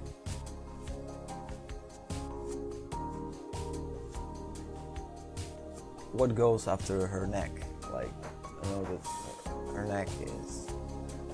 Oh, by the way, let's save. Yeah, her neck's gonna go somewhere here, and from here there's only tentacles, there's nothing more. And these tentacles are going like crazy in different directions.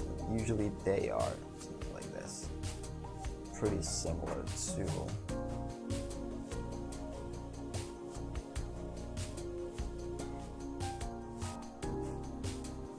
And there's a lot of them. The funny thing, in different parts of movie, Quintessence looks different. I guess they shot some type of sequences with one design, then they basically reworked on these designs and rebuilt them. Because it's kind of evident that, like in a couple of references, her chest is actually looking pretty cool in terms of a design.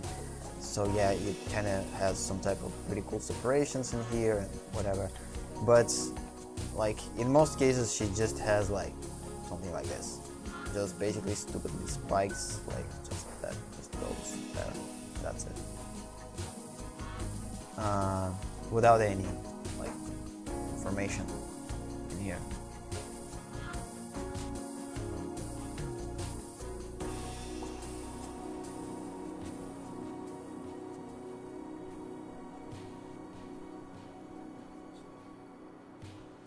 We're not going to see these, but still depicting them would be a good idea.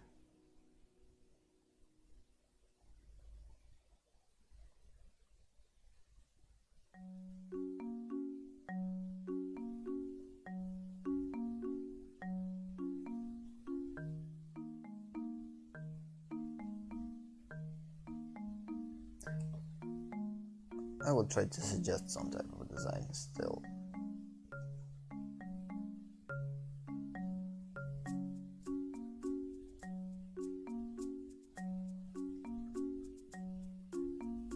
For the chest.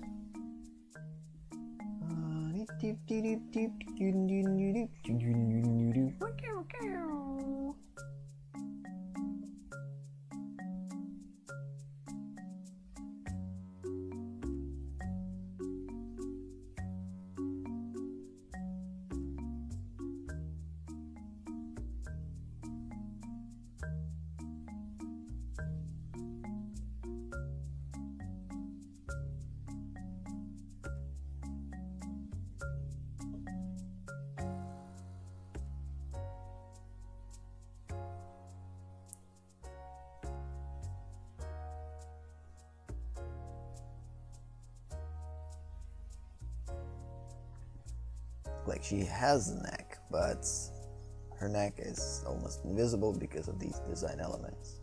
I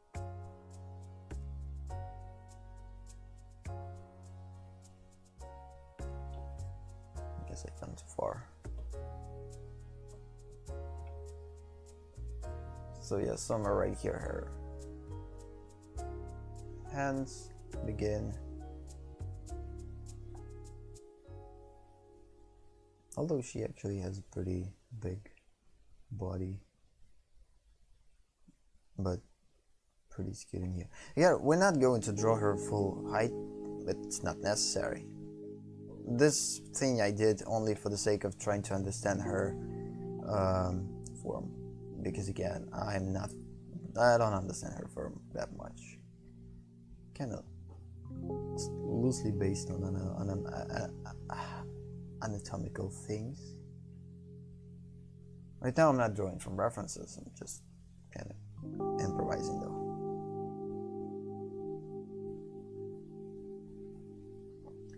Yeah, I don't like how these look. Just make them a little bit more coherent. Yeah.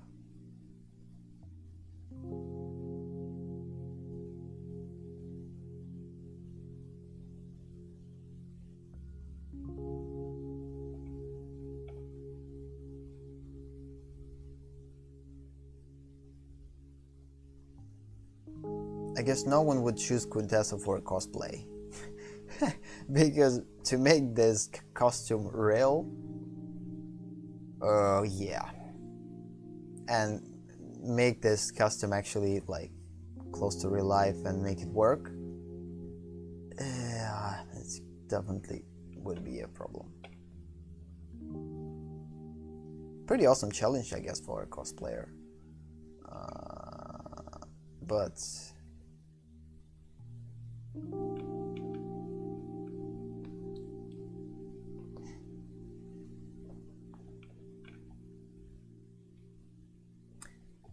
seems like I gone overboard with these things.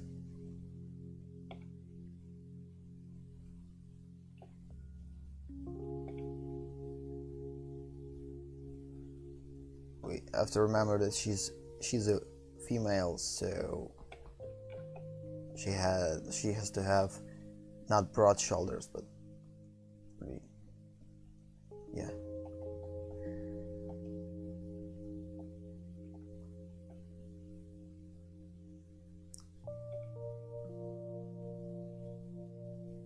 Also, it actually will create pretty interesting silhouette. And it's not the end. These things are actually continuing, like, even behind her. So...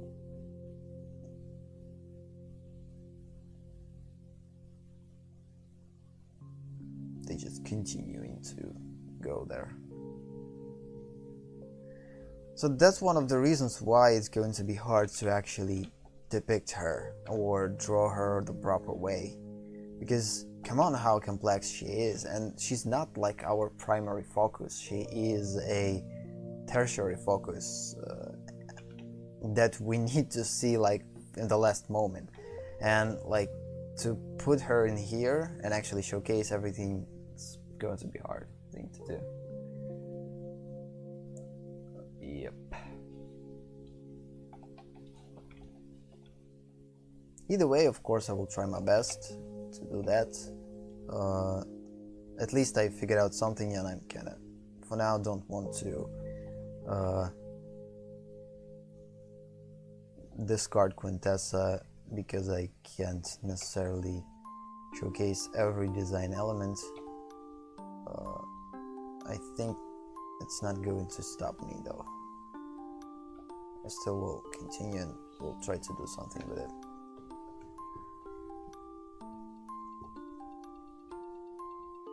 The cool thing, this type of design we could use for the creating body for our main transformers. It definitely has to be much more simpler, but of course we could do this.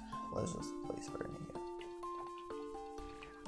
and put on this cross that this is not looking good, and this on the other end looks cool.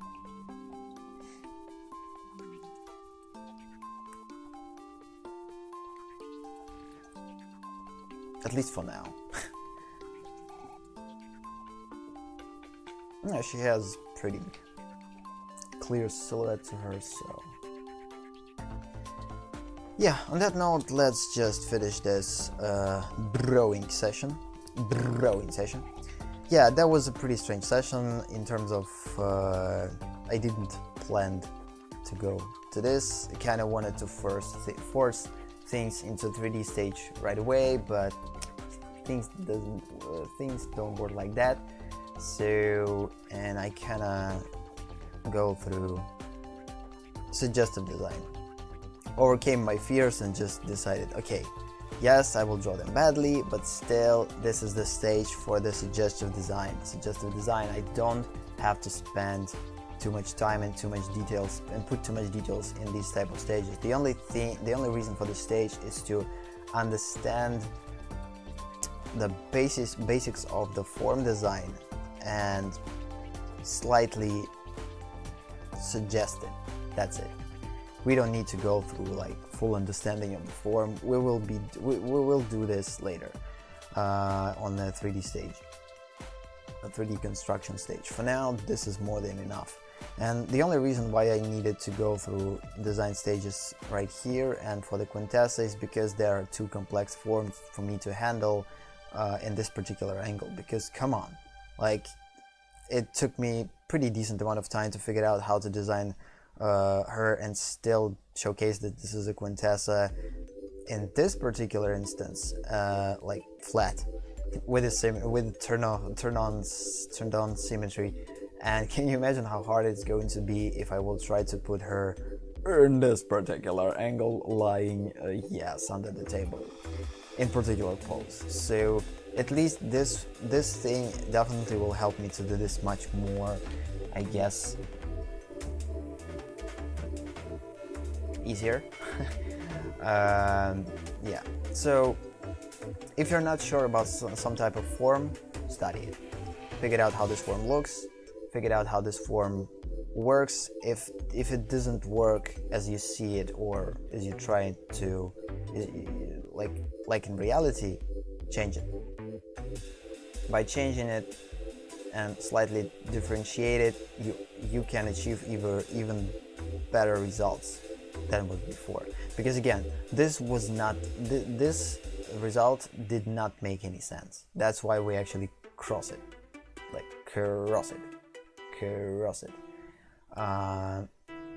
Yes, and instead I just basically gone through the design that will be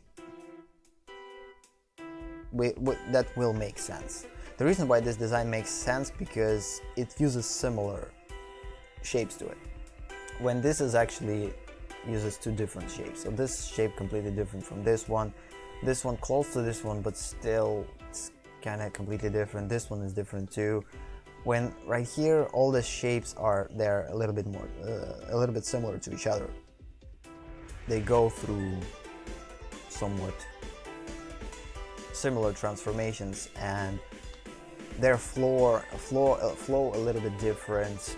They follow the same flow.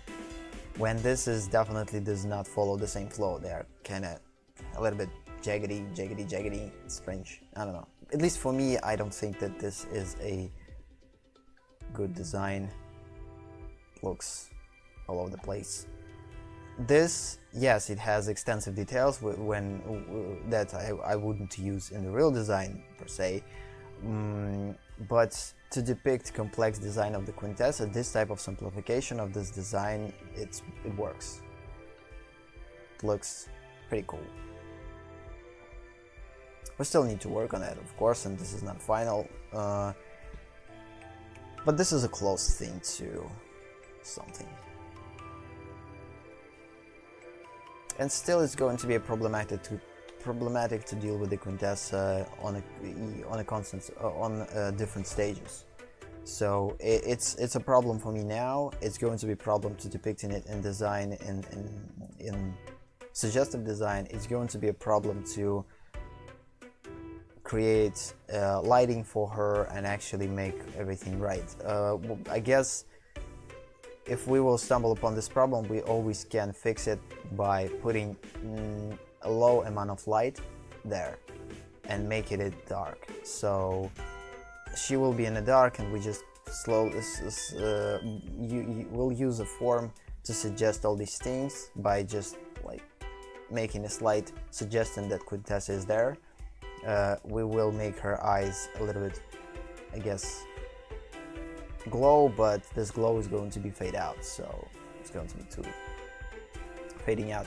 So this way we suggest that Quintessa is there. We not necessarily need to go through all these details. They're not going to be visible because first she's under the table, cloth is preventing light from hitting what's under the table, so the table is pretty low in terms of the height.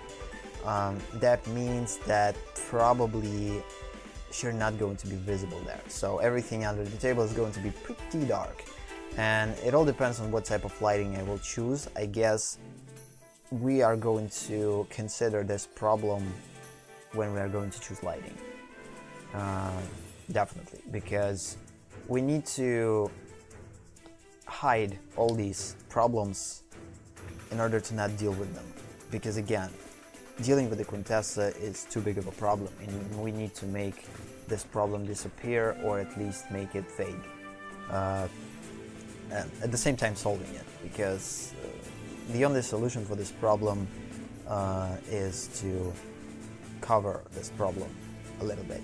still make her present, not get rid of her, but making it less obvious, which was the original goal for this design, either way. Yeah. So yeah, I will go through 10 minutes again, 10 minutes additional, so let's just try to analyze what we did. So yeah, we talked about how to translate all these things into 3D, touched a little bit on that at the beginning. We established that we don't need to force process and go right into understanding form. Rather, we need, in construction, first we need to spend time on suggestive design, the type of design that we could implement in here. So everything that we did so far, it's suggestive design. We definitely will design this thing differently. We definitely will design our cups a little bit differently. We definitely design a table a little bit differently. Tablecloth, legs for the table, these things going to be designed properly. Chuck is going to be designed properly in a more better way. Same is going to be for bomb, for red, for bubbles, for this thing with sweets. Every sweet is going to be designed separately on its own way. Plates, statues, everything first has to be shown through the suggestive design, and then we are going to use this suggestive design as an additional layer in our brain to visualize this in final sketch. And then of course when we go through the final sketch, it's definitely going to be our last attempt to sketch before finalization, and it's kind of already finalization stage. The whole point of which is going to be slowly and accurately depict all these proportions, avoid all possible tangents, make sure that overlaps are working awesome. Now when we are going to work with much bigger scale, we have control over it, because we can zoom and correct things in a much more controlled way.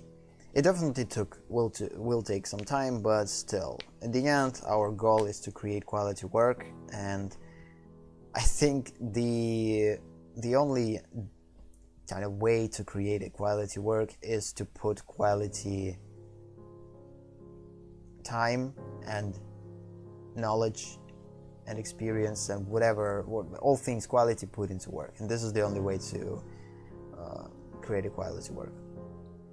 Not the only way, I guess. There was a bunch of cheat ways to create a quality work, but I'm not going to consider them. I will consider the way that actually helps you to grow and learn and make yourself better with each work that you create. So yeah, by creating one work, you will grow by mile using these type of methods. Yes, your work is going to be created for such a long period of time, but this will help you to again, that way I guess you'll learn to be patient, because this is one of the things that I learned from these type of progresses. Yes, they take a long time, but I learned from them that I need to be patient about project. I kind of learned working on projects a couple of years straight and still didn't finish them. Like, I'm still working on them because these projects are so important to me, and I want them to be not per se perfect, because your project is never going to be perfect, but still I want it to be a quality work, and I don't want in this quality work to show my weaknesses. I want it to show only my strengths, and since I have a bunch of weaknesses, it takes me a lot of time to cover these weaknesses with all these things. This is like one of the problems that because I am a theoretical thinker, was the theoretical thinker throughout the whole my learning experience, I solely based my learning on a theory, and I didn't put that much time into practice. And now it's all catching up to me, because I kind of starting to, not only now starting to understand, I understand it before, but still I kind of understood now that I need to put the same amount of time into practice as I put in theory, but I can't disregard theory. So now the big amount of theory that I have in my possession, I kind of trying to put it into this practice. So I'm not just going to disregard all theory that I know and just practice.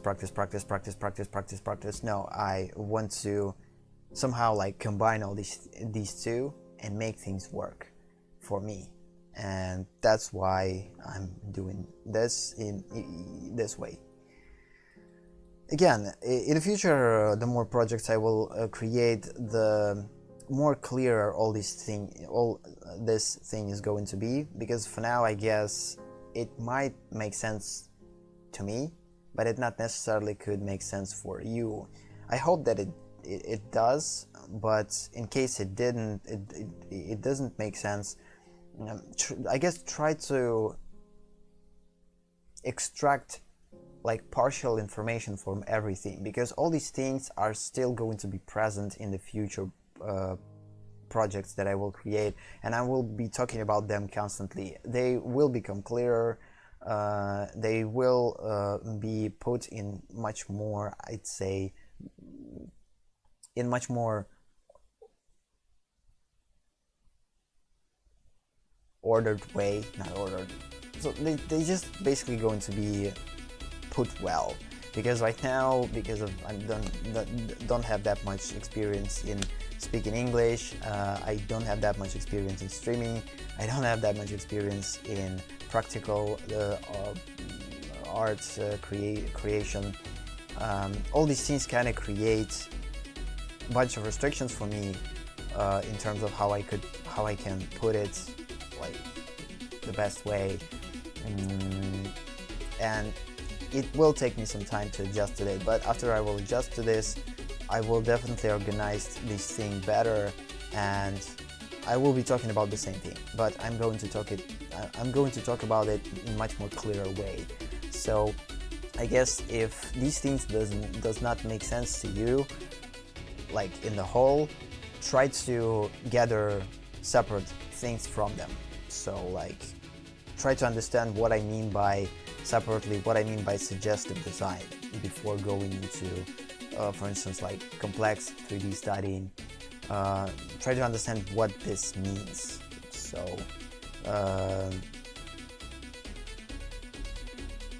yeah, so this is an additional layer for us to make our visualization better. Yeah, try to understand why it works on, like for instance, depicting particular qualities and showing these qualities in gesture. Why I try to analyze them as motion outward and motion inward where these actions are actually kind of directed. The same for this. How I actually design these poses based on a language design, or based on a body language design. So how I use body language to figure out these things and also combine them with these things.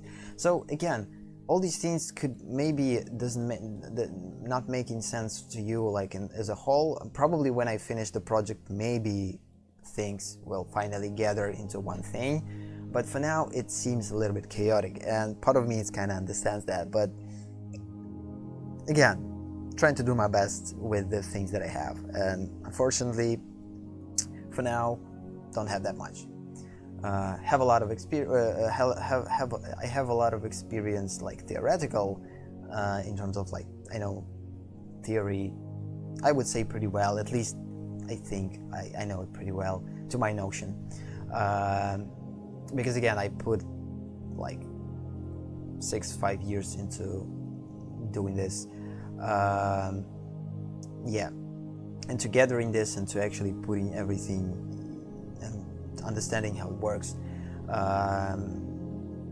this kind of allows me to be a little bit sometimes overconfident in my knowledge. I definitely don't know everything, but I know enough to kind of share this information with others. And the problem that I'm definitely going to be having at the beginning, until I will produce a so-called awesome results, no one will listen to me. This is kind of the problem of creating some type of the level of integrity, I don't know, for yourself, and I hope that people will see the potential in all of this mess and start listening what I'm talking and actually will learn something from it. But I guess it's too early for this, but I'm still going to do that either way, because again, I want to help others. A long time ago, I actually kind of planned all these things a couple of years ago, but I basically decided to not do that because a bunch of the reasons, and one of the biggest reasons was my fear that I'm not ready, and I'm not per se ready now, but I just decided to do that because screw waiting. We don't have that much time in terms of how long we are going to live. We don't know how long we are going to live this life, so why wait? Just do whatever it feels right to you and do it. Like, don't be scared, don't be afraid.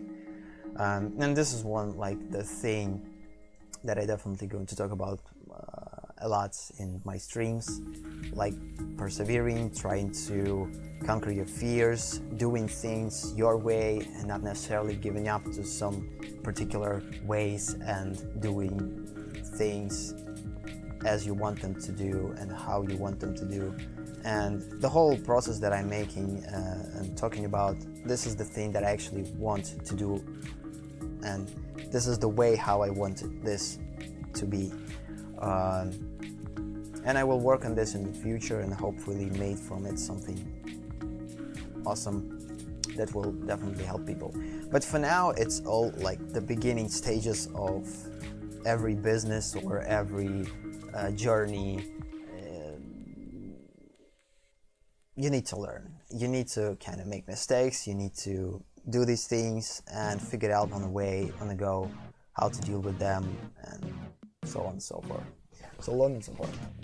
So yeah, I guess on that note, let's just slowly we are going to say goodbye.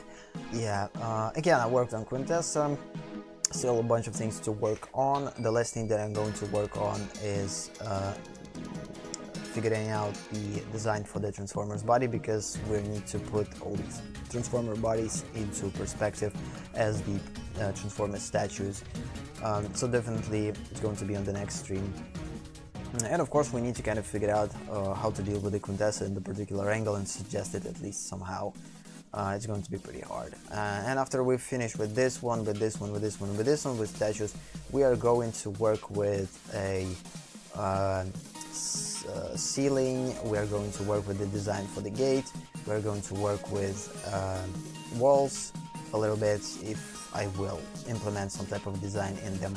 Mostly design for the walls will be textural design, so we will deal with the design for the walls in the texture stage, definitely. But in terms of a shape design, definitely the gate is going to be something to work with. And of course all these things that regarding the trash or the broken parts of the Transformers, we definitely need to do something with them. So we need to figure out how to design them, in what parts we are going to use. The goal thing is, these are going to be the last ones in our suggestive design, and we are going to implement everything that we implemented in Quintessa, in Transformers, in these piles, and make them much more coherent in terms of the design. So yeah, this is going to be the things to work on or worked with. Now let's just say goodbye for now, and we are going to, yeah, I guess see you in the next session. Bye bye.